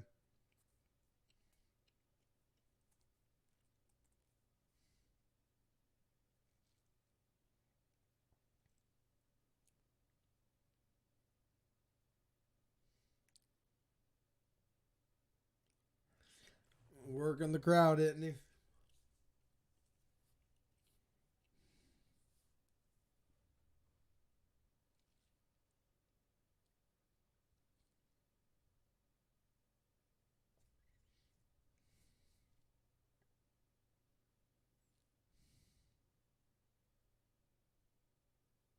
Garcia's going to get him from behind.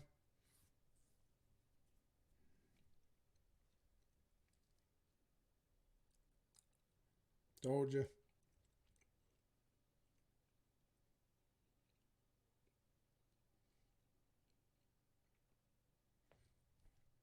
Yep. Get him, Eddie.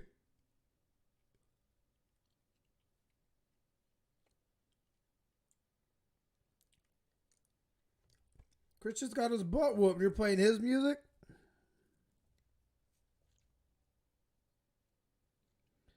Garcia got a little bit of gangster in him, don't he?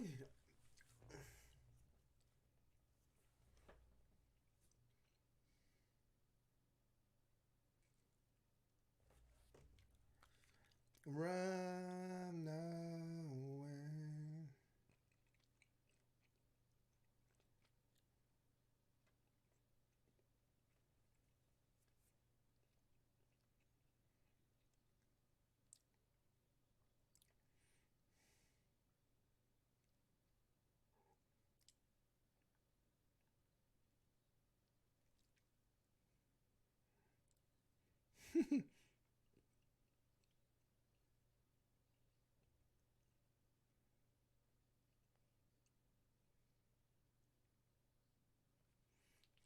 Uh-oh.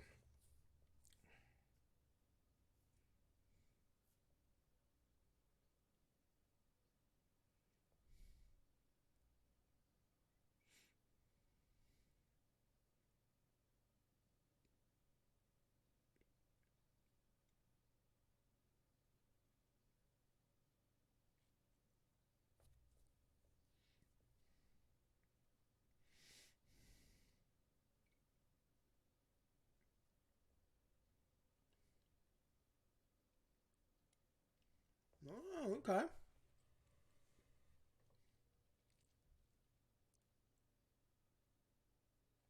I love Bobby Fish's look.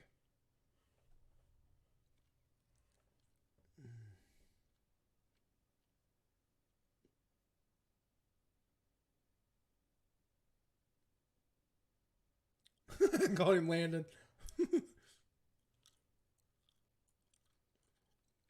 Wardlow? Yes. Yes. Kill him.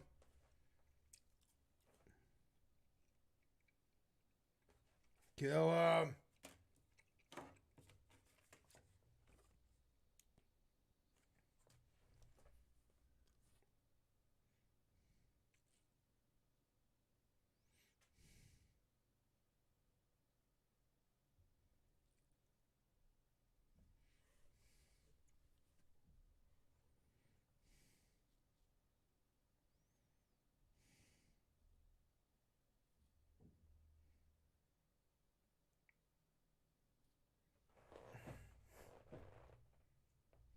Oh, poor dude's going to get destroyed.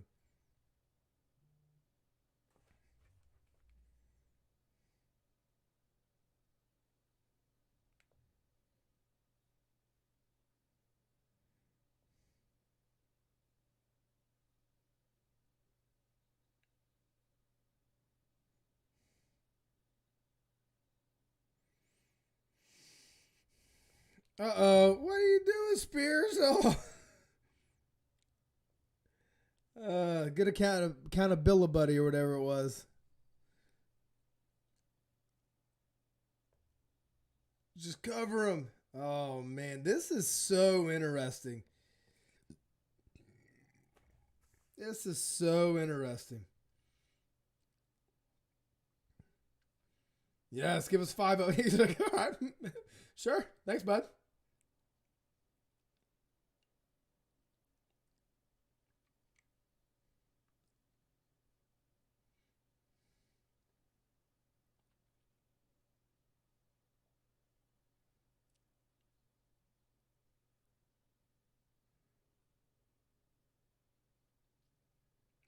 Boom. No, he's just feeling it, just dancing.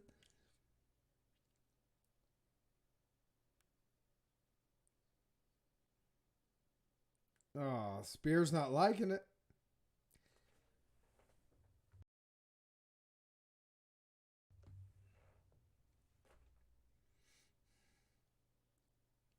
Another one.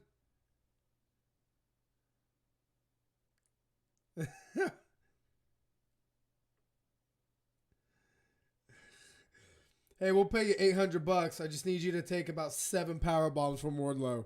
Done. Done.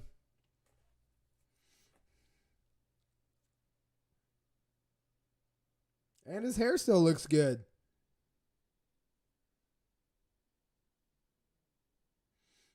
Hit him with the chair.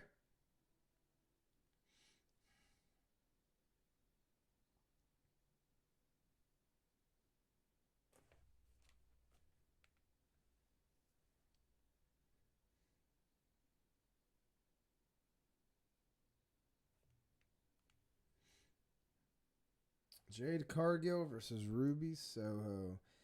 Yeah, it's just a good little wrinkle that they're doing with the Shawn Spears and Wardlow thing. The Wardlow babyface turn is going to be awesome. Can't wait. Poor guy got hit with 5 finishers tonight. That's a good way to look at it.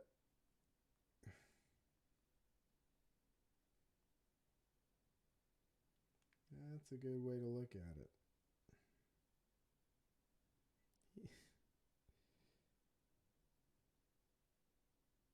Oh, they timed it.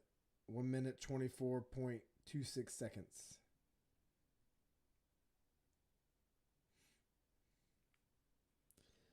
That's some good stuff. Man, I'm hungry. I hope the boss lady brings me some food. Let's see something here.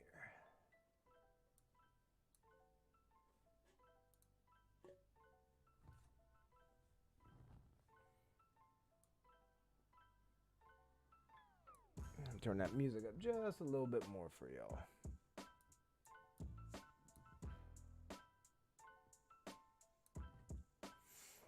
Just a little bit.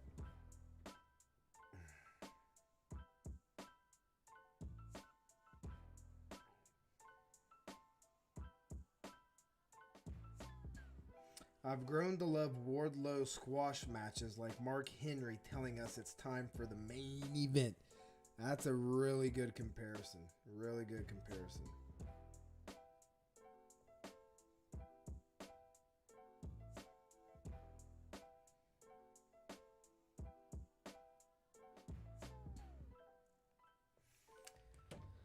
All right, so 54 minutes and I'm at 16% battery. I wonder if I can make it.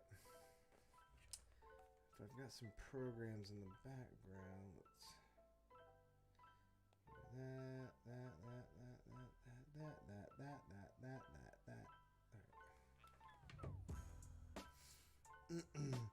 that. On some non-wrestling news, the Bengals run the North. right? AFC North. Oh, Joe Burrow killing it.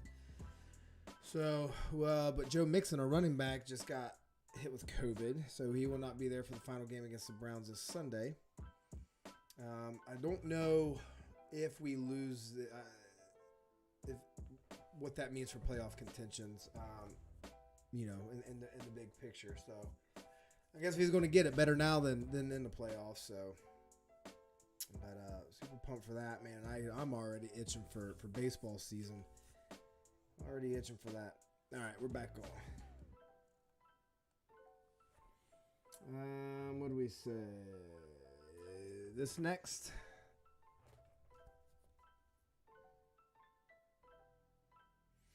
I like Layla or Chris Statlander.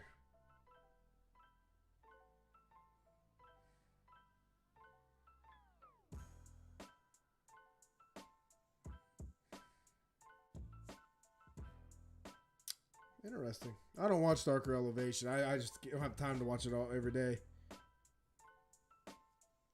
All right, inaugural champion.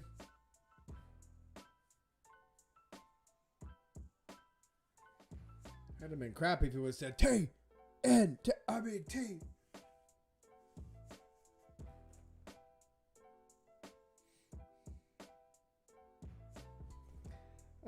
I'll tell you, Jay's got a banger of a entrance song too. Oh, look at this. Okay. I like that.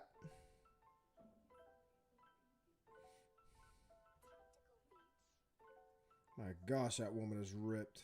I like that outfit though. I do like the outfit. Let me turn that music off. My bad.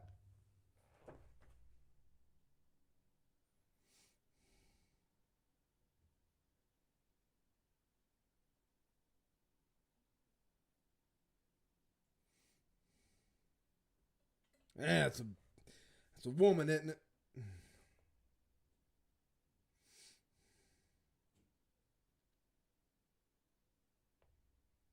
Oh, that's cool.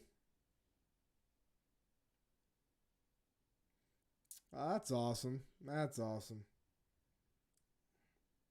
A kid's gonna be pretty heartbroken if she don't win that belt now.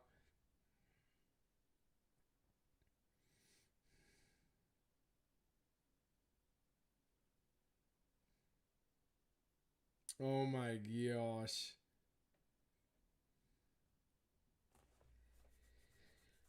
Oh man.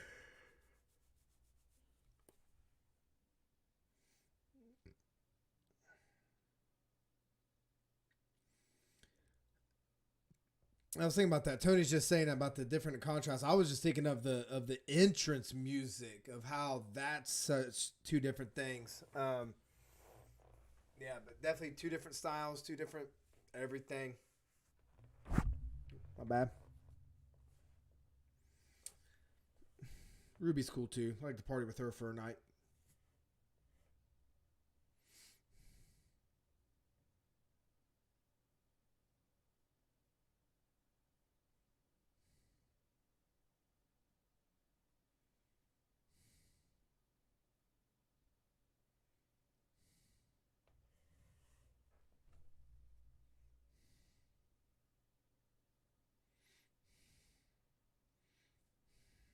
Jay does look like $1,000,000 though.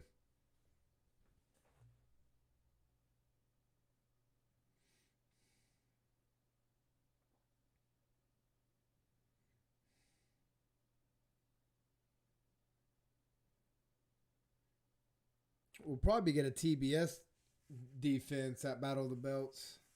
There's only 2 matches scheduled right now.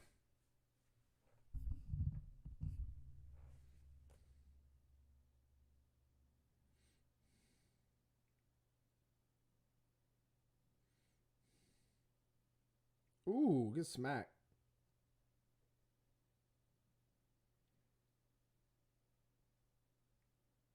Mm.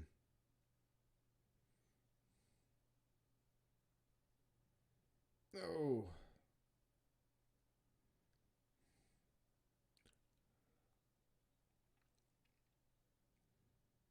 Oh my God. I think she did that last time. Was that her? Somebody did it where that kick and just land on your back. Gosh. Yeah, man.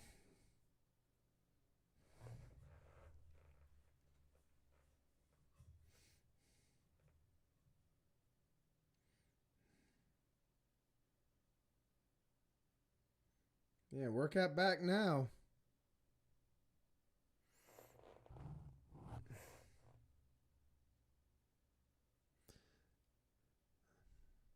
I feel like my, I don't know if my eyes are going like there it goes. Like my camera wasn't. There we go. I feel like it's better.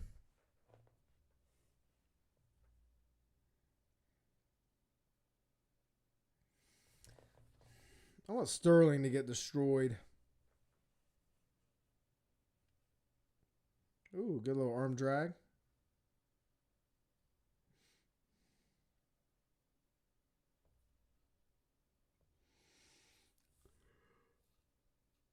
Mercedes Martinez. Thunder Rosa coming out. I hear people cheering. Yep. Boom. Wearing some bell bottoms. Pulling them off, of course. How's that guy just sitting there? Yeah, that fan was just like, yeah, whatever.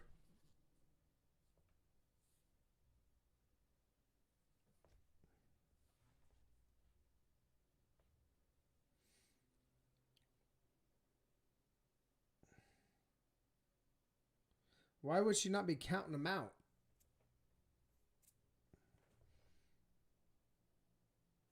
It should be a quick check. Hey, can you continue? No? Like, do you want to quit? No? All right, I'm going to go back in and start counting. 1, 2, 3.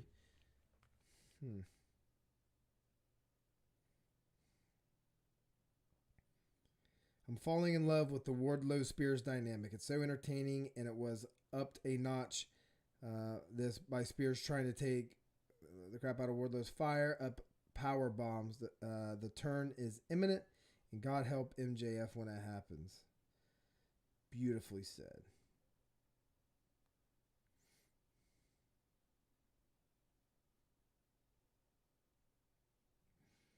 Top 5 first hour AEW Dynamites of all time. I could agree with that.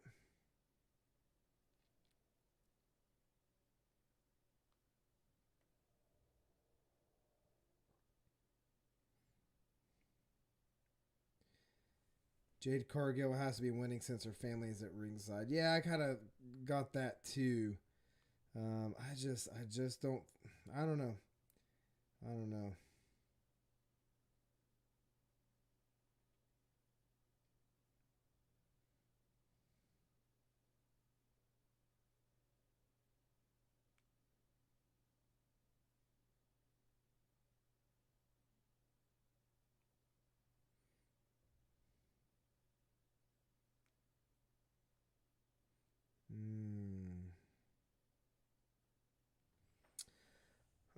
I see now they are still selling the injury to Ruby, which will be used as to why Jade goes over. Smart. That's what somebody wrote.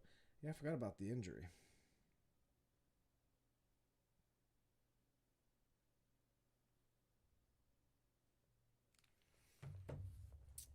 Your feet are too wide apart for them push-ups. Get them closer.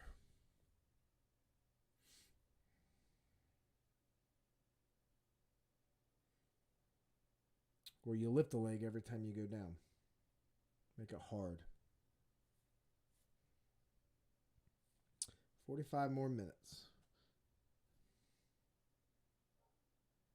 Yeah, I think we're seeing some tag belts getting changed tonight.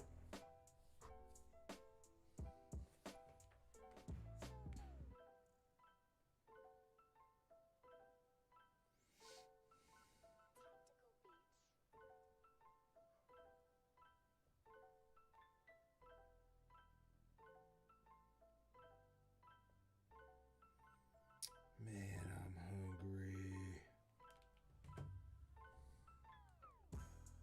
All right, back on.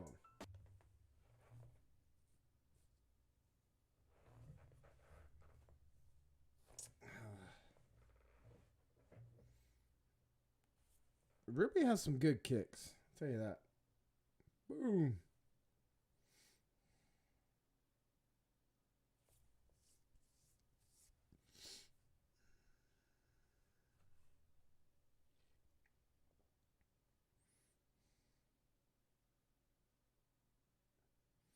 That was a weird kick.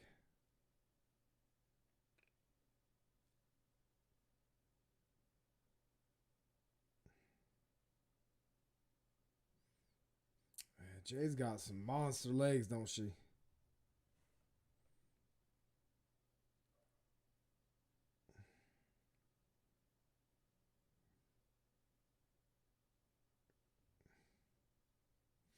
That was a good look by Aubrey, not counting that when that elbow or shoulder wasn't down. Ooh.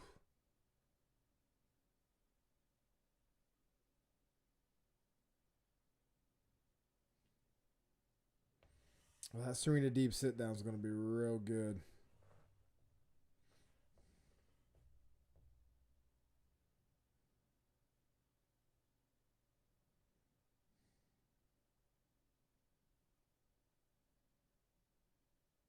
That was a good shoulder break. That looked good.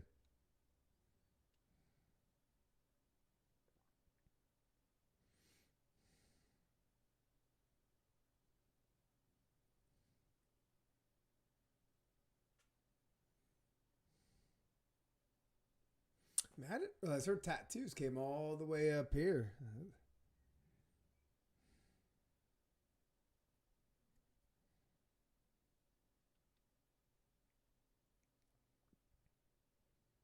Ooh.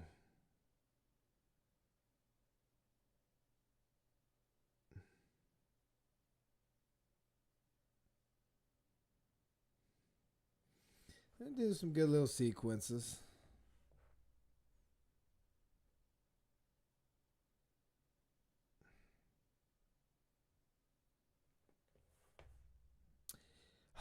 I'm ignorant when it comes to stuff. Is that Jade's real hair?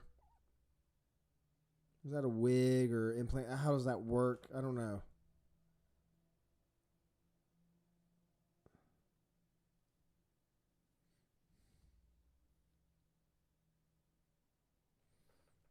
Oh, kick him out of here. There we go.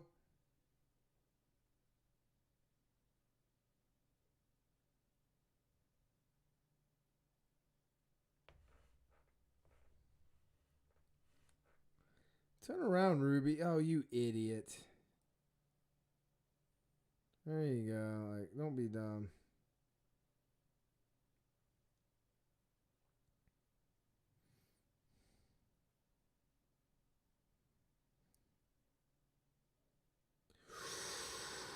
Ooh, I didn't think that was the ending, but dang, I still got me.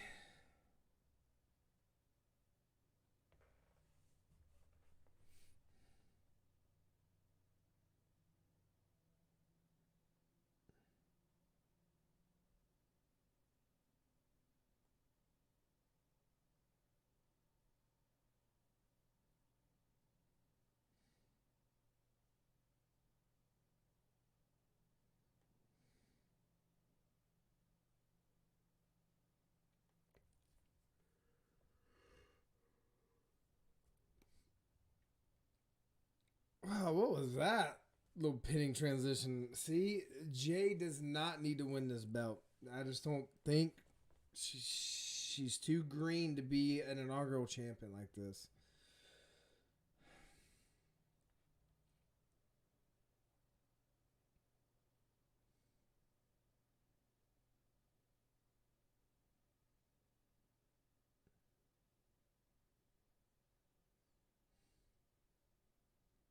I love the Cody faces in the background too.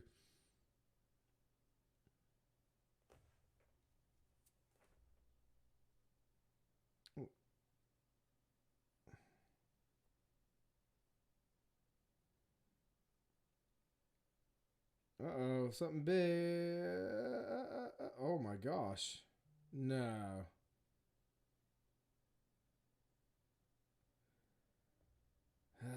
That didn't look good either.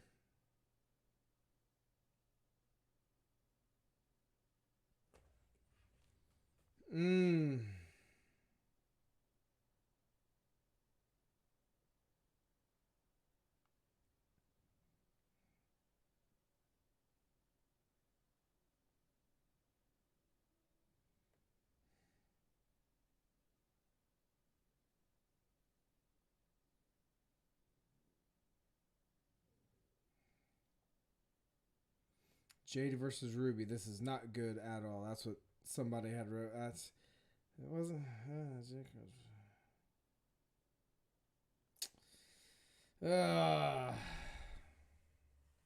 Is what it is. Well, I guess we'll see.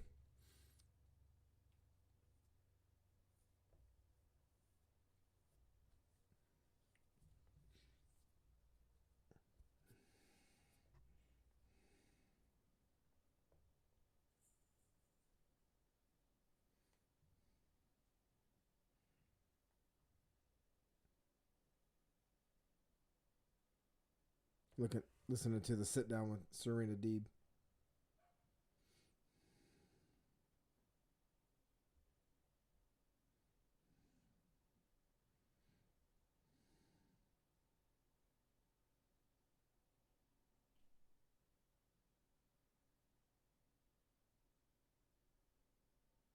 Serena Deeb just looks evil.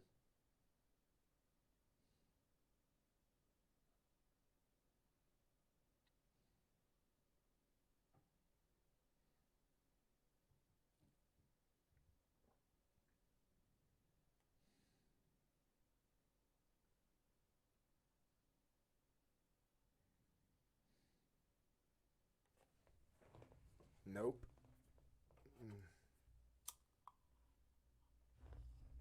Light me a candle.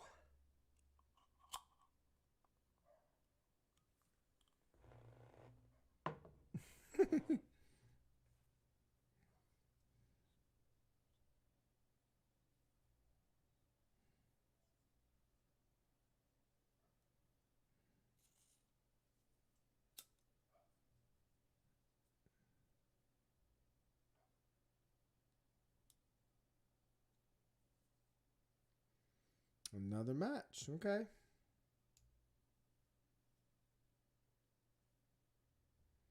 Okay. All right. Another match with Sheeta and Deeb. It'd be just like Danielson and Hangman. I mean, they ain't gonna have a bad match.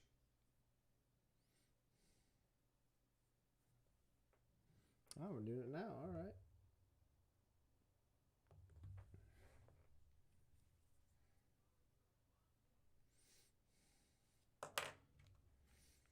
One of the best entrances in wrestling right now.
Yeah, it seems like they're pretty split with how they feel about Cargill and Soho.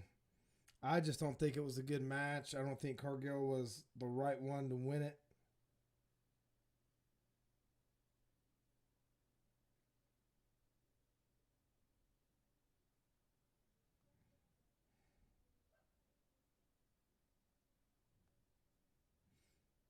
Is what it is.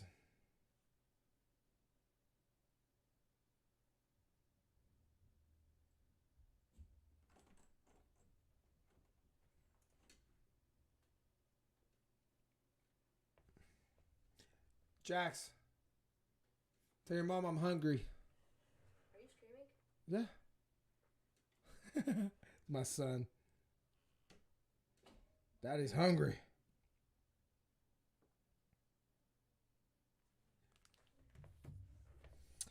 All right, wearing some green, huh? I like that. I like the...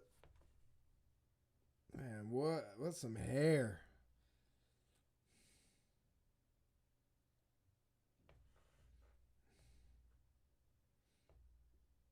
He's able to have it in a ponytail. I don't think it's ever really been that long.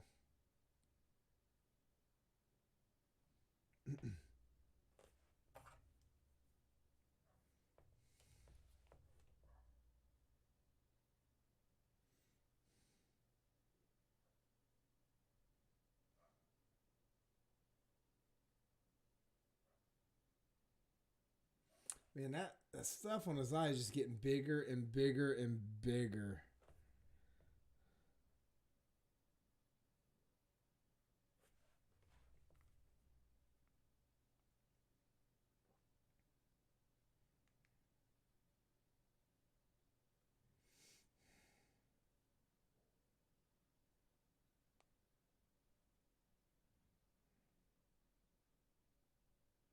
Ooh.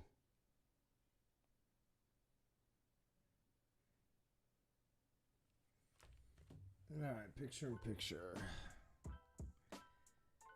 I was checking Twitter. I didn't see, did Griff and Julia come out with Pillman? I don't think they did. I mean, I guess I see him at ringside there, unless they went back to the back. But like I said, this is just a simple feud. Just kind of enjoy the pairings.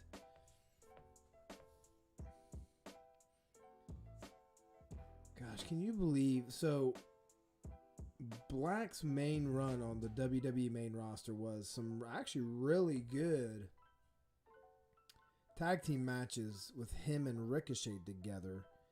And then spent the rest of the time in... yeah, all right. What we got? Oh, what is that? Now whatever. I don't know. She just made it. Tell her this is probably the best dinner I've ever had. Yep. Also, please subscribe to his channel. Ah, some words of wisdom from the 10-year-old. Good job, buddy. Oh, my bad.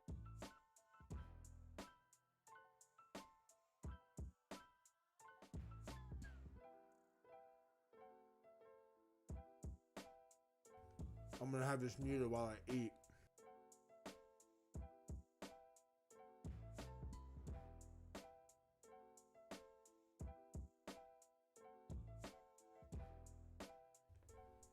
Actually, I'll just move it away a little bit. I know y'all don't want to hear me eat.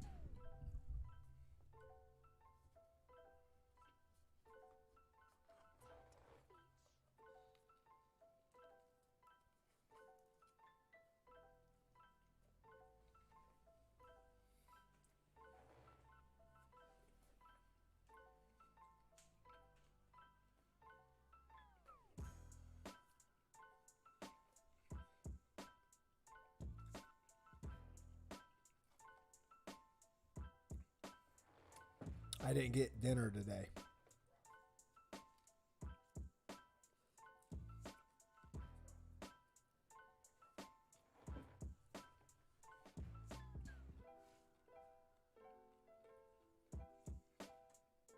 Oh, man, that was rough.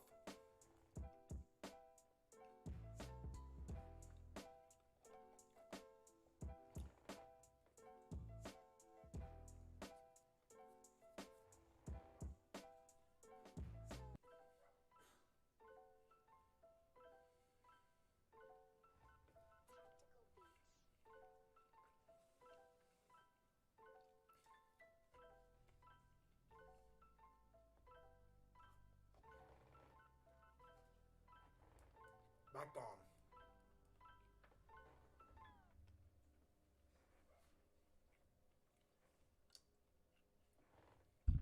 I just saw Julia with the eyepiece on.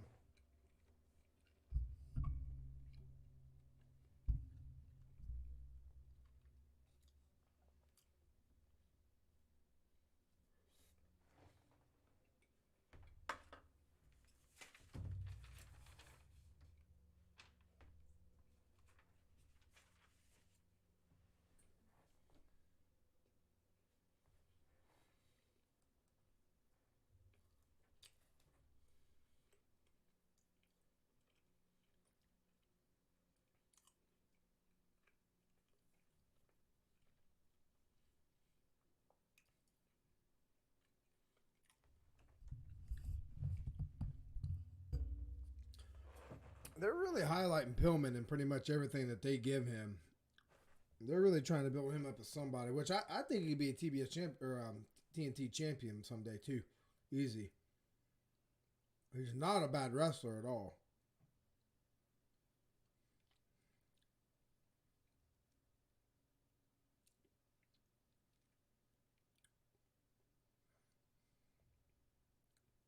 She just looks stressed. Yep. Excalibur talking about it. Oh, done.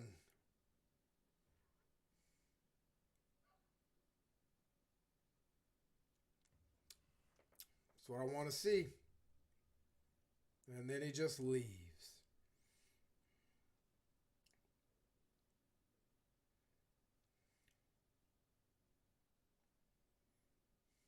Uh-oh.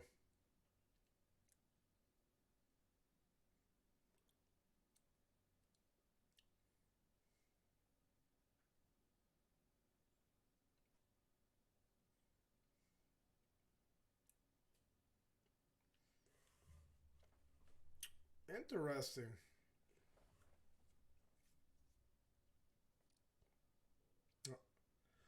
Oh, we getting him. Are we getting him? Or has he just disappeared?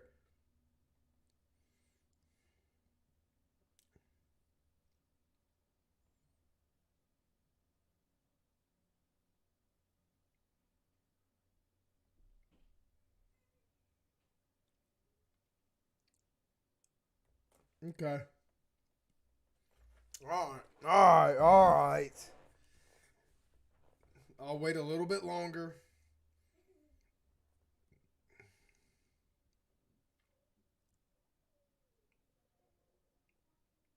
Sorry, Ruby. You got robbed.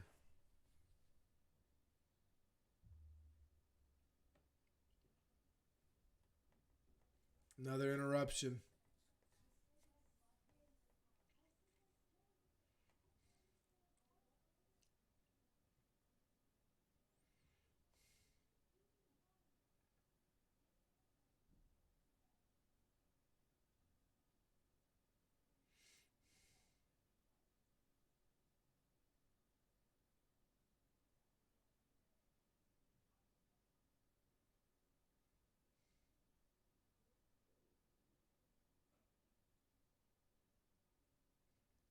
Oh.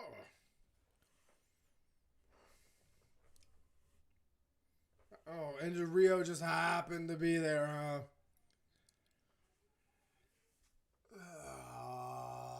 So lazy.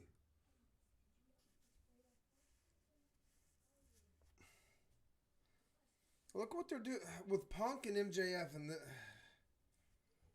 Gosh.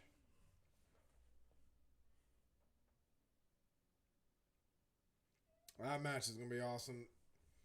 Garcia in 2.0 versus... Woo! Hook.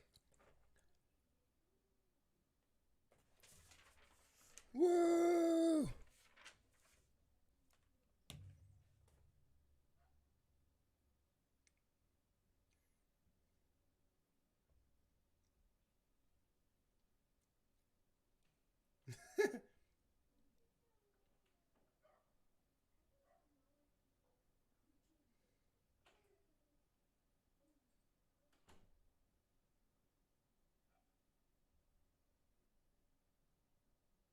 Yeah.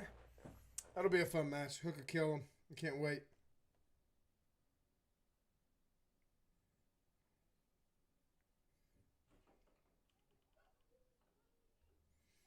That'll be a fun match. Anytime haters on my screen, I'm liking it.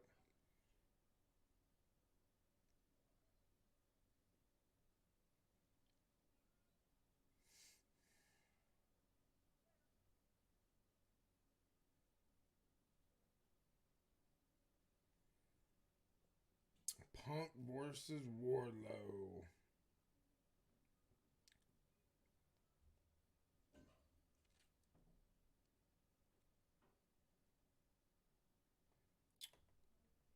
Nice. That'll be a good match. Dante and Hobbs.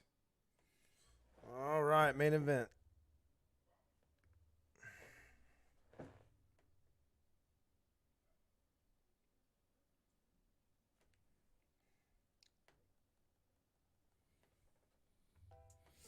Alright, that's Twitter saying.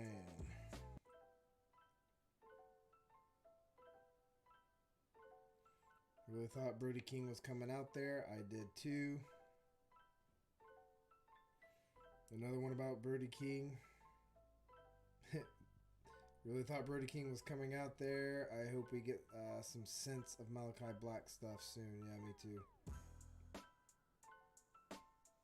People getting tired of the lights out, lights on spot for that.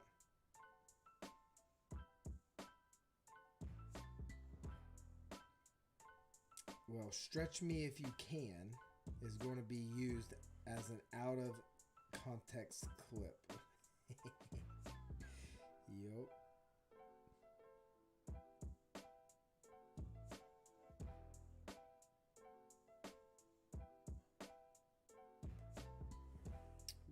Hook is getting bigger pops for his match graphic than talent is getting for their entrance. Ooh, and that's Bully Ray. Ooh, ouch.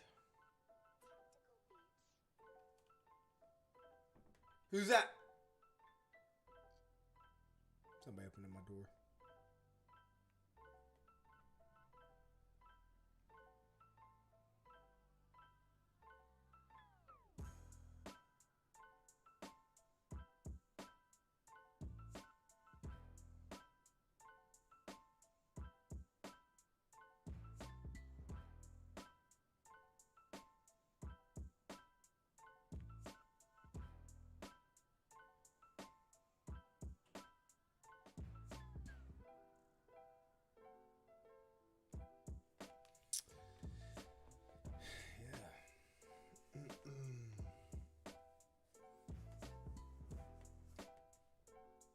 I hope Hook wrestles at Revolution. Give him that, man. Put him in there with... Let me see something here. Oop. No.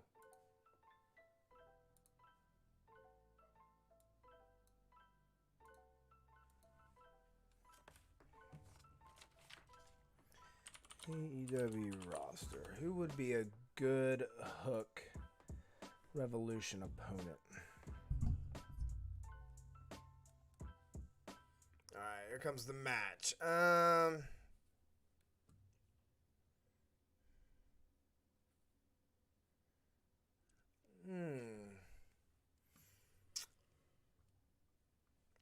Let's see here.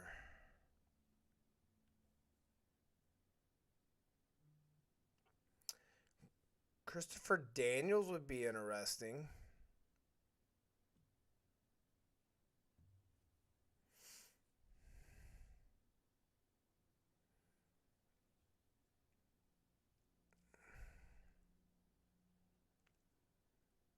Ooh, have him beat Jay Lethal.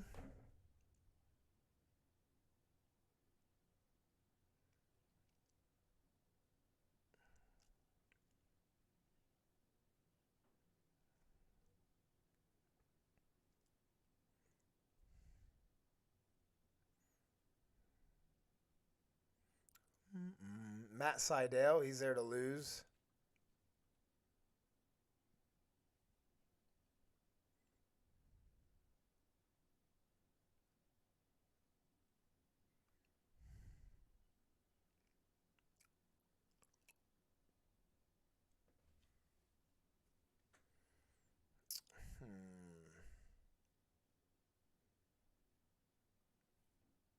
Tony Nese? I don't know. Tony's a lot smarter than I am. There'll be some ones I'd like to see, though.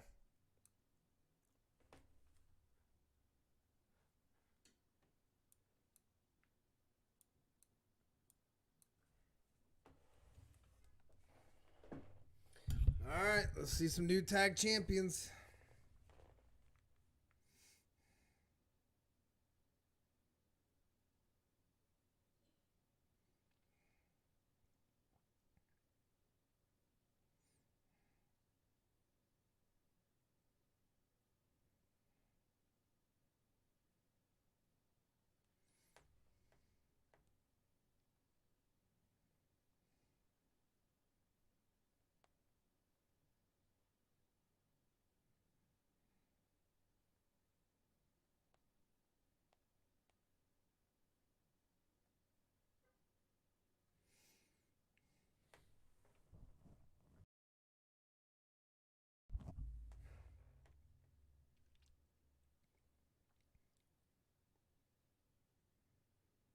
It's a stacked Rampage card. I just saw the graphics.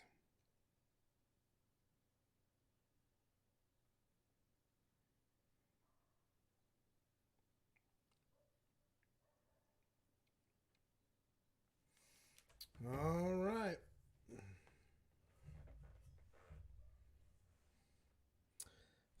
$15, 16 minutes.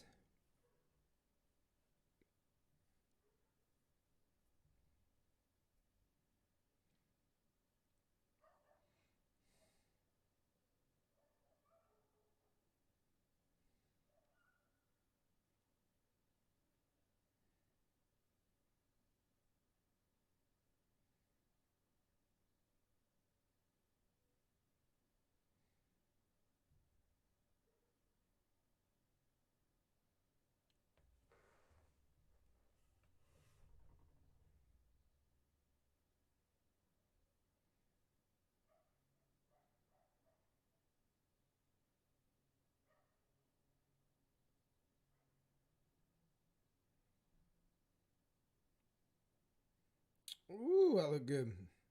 Jungle Boy is so good, man. I don't know how long he's been wrestling, but like he's never looked green. You know, he's never looked like Jay Cargill. Sloppy. I'm just not a fan of hers.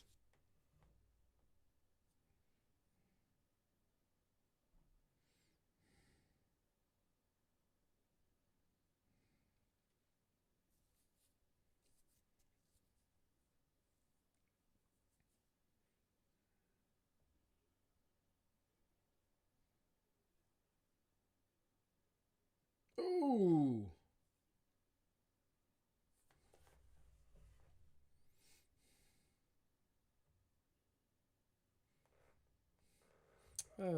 Bryce is one of my favorite refs. Uh-oh.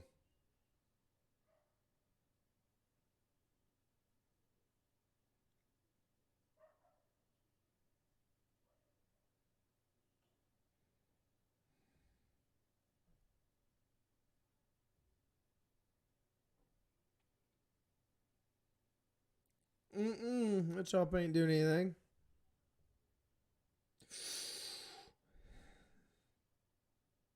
Ah.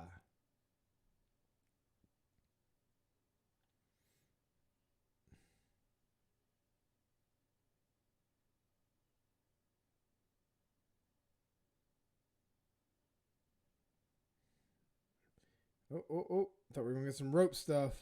Oh, wait.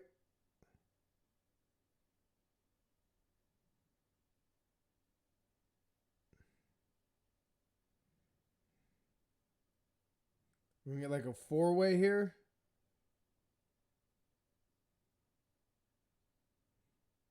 Oh, that was cool. That was cool, man. Oh, right in the back of the head.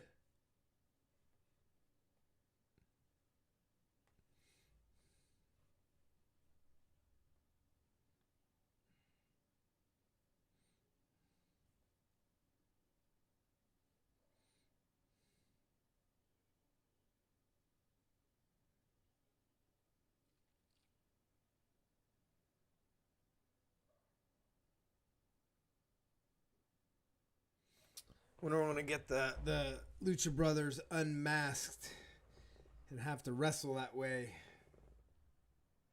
like Ray did.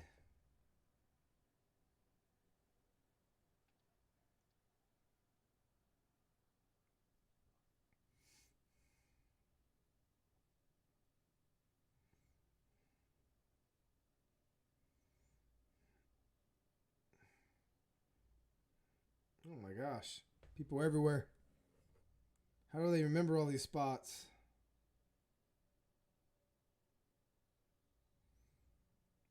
Oh, that was cool.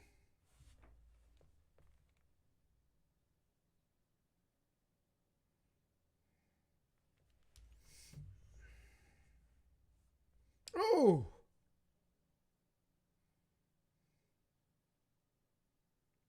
That tight rope walk is insane.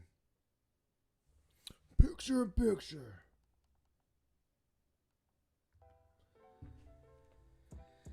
All right, 12 minutes.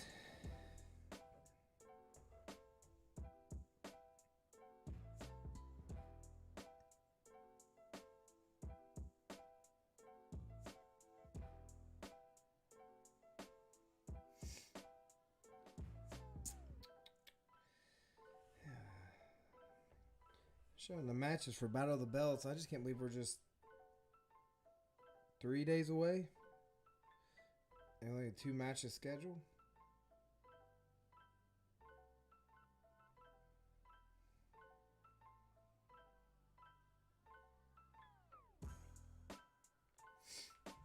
Oh, man.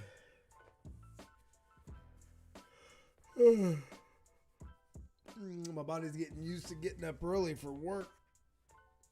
I haven't had to do that for about 3 weeks.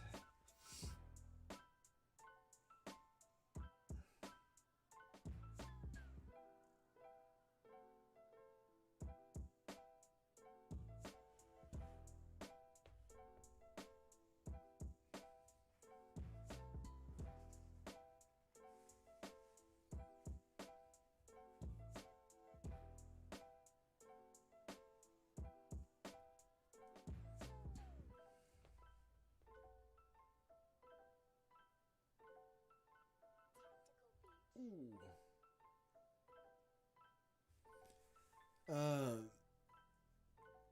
Penta likes that Joker outfit, doesn't he? He looks good in it. I think he wore it all for and then when he wore it for the best time he wore it was for St. Patty's Day, where he put on that top hat. I think he was wrestling Cody, wasn't he?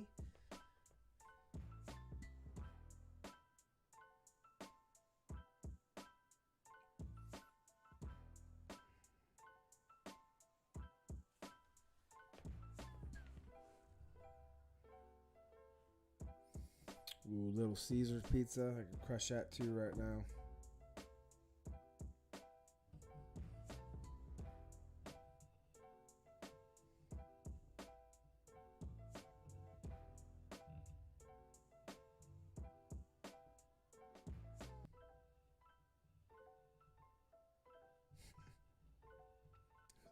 Stupid commercial.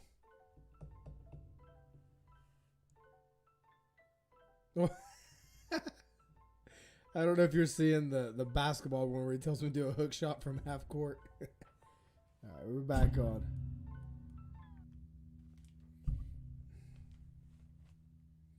Yeah, this has been a good debut episode for TBS.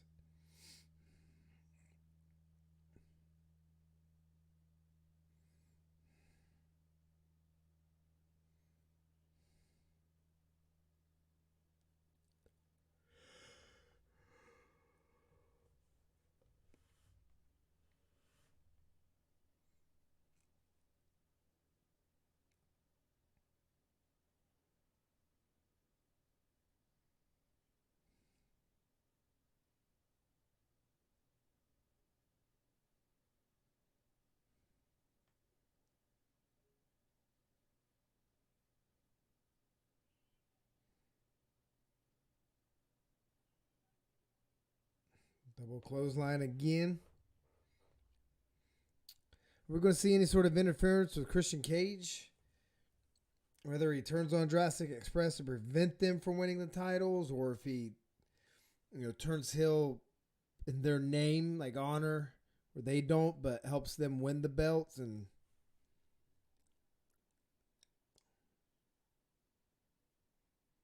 oh, you missed that kick, Ray.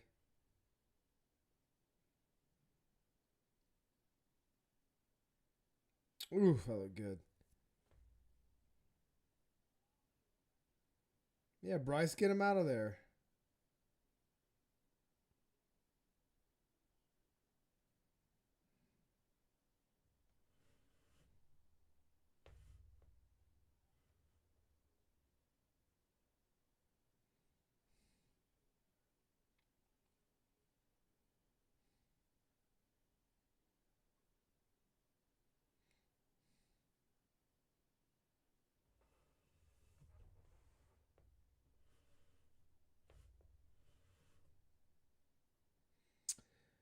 has Jungle Boy ever wore that gear before? It looks. I don't remember the leopard print like that. Oh, this is gonna be wild. Oh, oh my god! Wow, that was insane. That was like a rocket being shot out.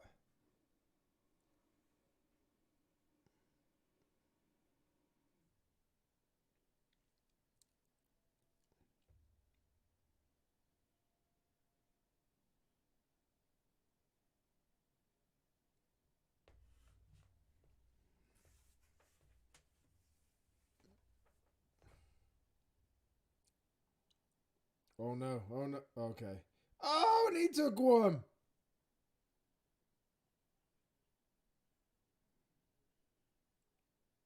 Mmm.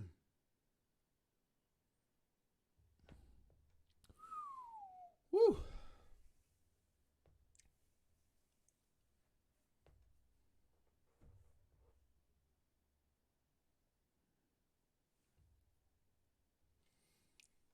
I knew it was gonna be a good match. I had anticipated it being a match of the night contender. I mean, Danielson. Lights went out.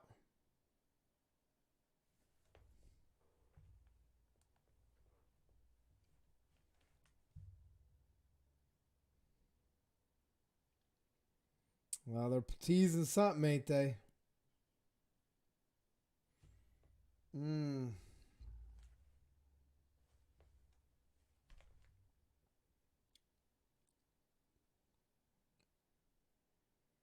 Oh.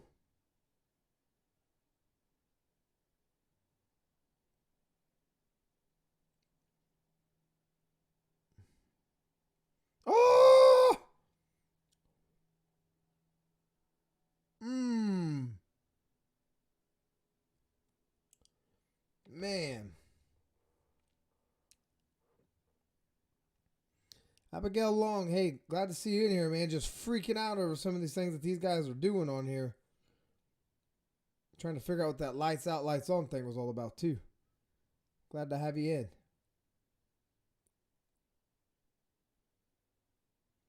We're getting a table. Oh, boy.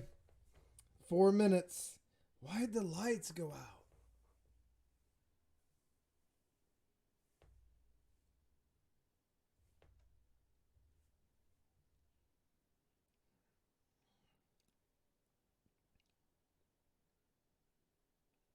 Oh, man. Get him, Cage.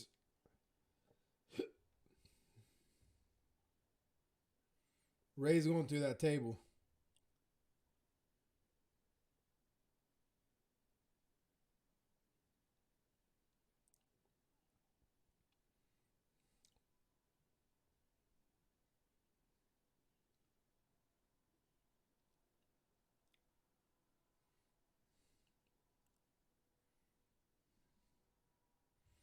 Back body drop. Yep. Ooh, that was a good looking headbutt. Oh! Oh!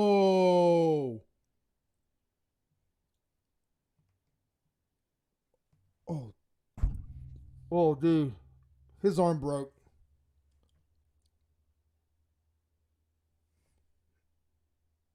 Dude, I think his arm's broke.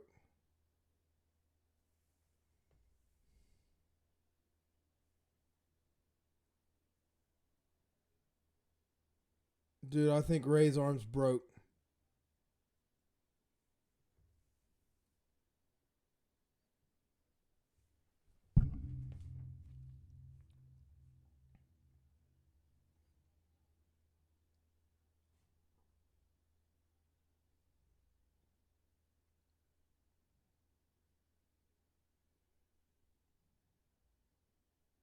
I knew it.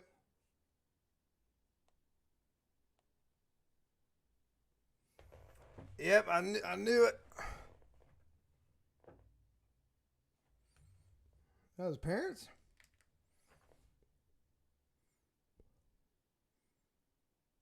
Oh, dude, I'm still kind of tripping out about Ray Phoenix right now.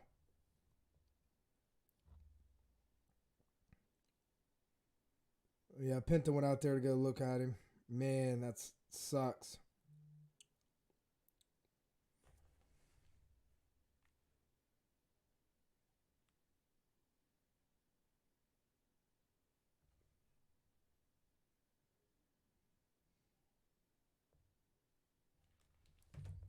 Oh!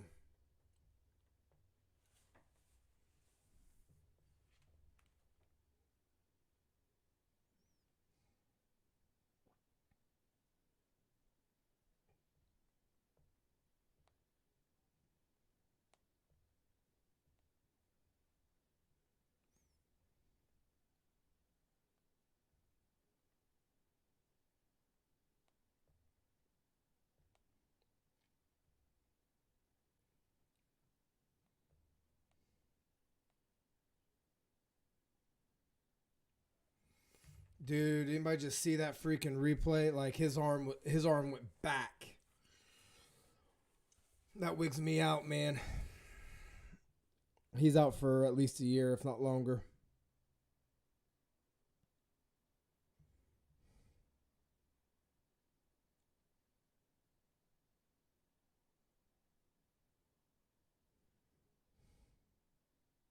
Dude, I'm just, that arm has just got me out of this celebration.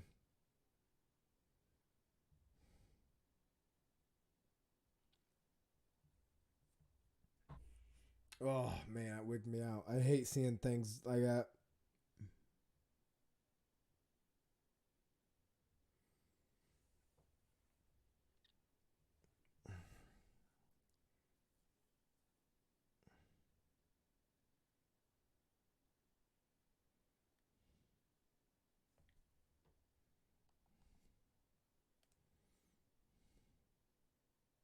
Who was that?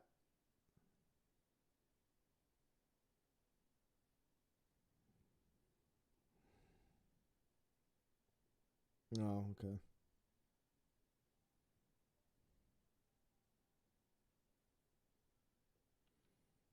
Well, if Jurassic Express wouldn't have won, they'd have to give up the tag belts anyways. All right. Yeah, I'm sorry. Like I was not able to mark out like I told you so. Dude, you could tell that oh man. That's a bummer, dude. That is a bummer. He's out for a long time. That sucks. So with that, now I'm going to kind of get off here with a downer mood. For those of you who stopped in, man, thanks for stopping by. For those of you that had maybe wanting to see a specific reaction to whatever, the arm breaking, and found maybe that little area with the clips, or the picture up there. Thanks for stopping by, y'all. It's slow going. Had 3 people stop in for a second and then bounce, which is fine. We just started, and if I only get one person in here ever, I'm gonna be doing this anyways. I had made some business cards, and they just came in the other day where when I go to my wrestling shows, I want to hand them out. Hey, check me out. Man, that really sucks for Ray, dude. Oh, that sucks. But hey, again, consider subscribing, liking the video, sharing it. Follow me on Twitter at RandyFisher84. I'm also on Instagram. I'm gonna start putting some pictures I take at wrestling shows on there and getting that going, y'all. But I appreciate everybody stopping by. We'll be back here on Friday for Rampage. We'll start that at about 9:30-ish. I don't start as early. There's not as much to talk about, and if there is, then we'll come on earlier. But that's when we'll see that again, and then I might come on a little bit. Probably not on Saturday because there's not much to review for that. But we'll be taking some pictures. You can follow me on Twitter and seeing the stuff I'll be taking pictures of and just kind of what the environment and videos are for Battle of the Belts on Saturday, since I'll be there for that. But again, y'all, thanks for everybody for stopping by, and I hope y'all have a great week.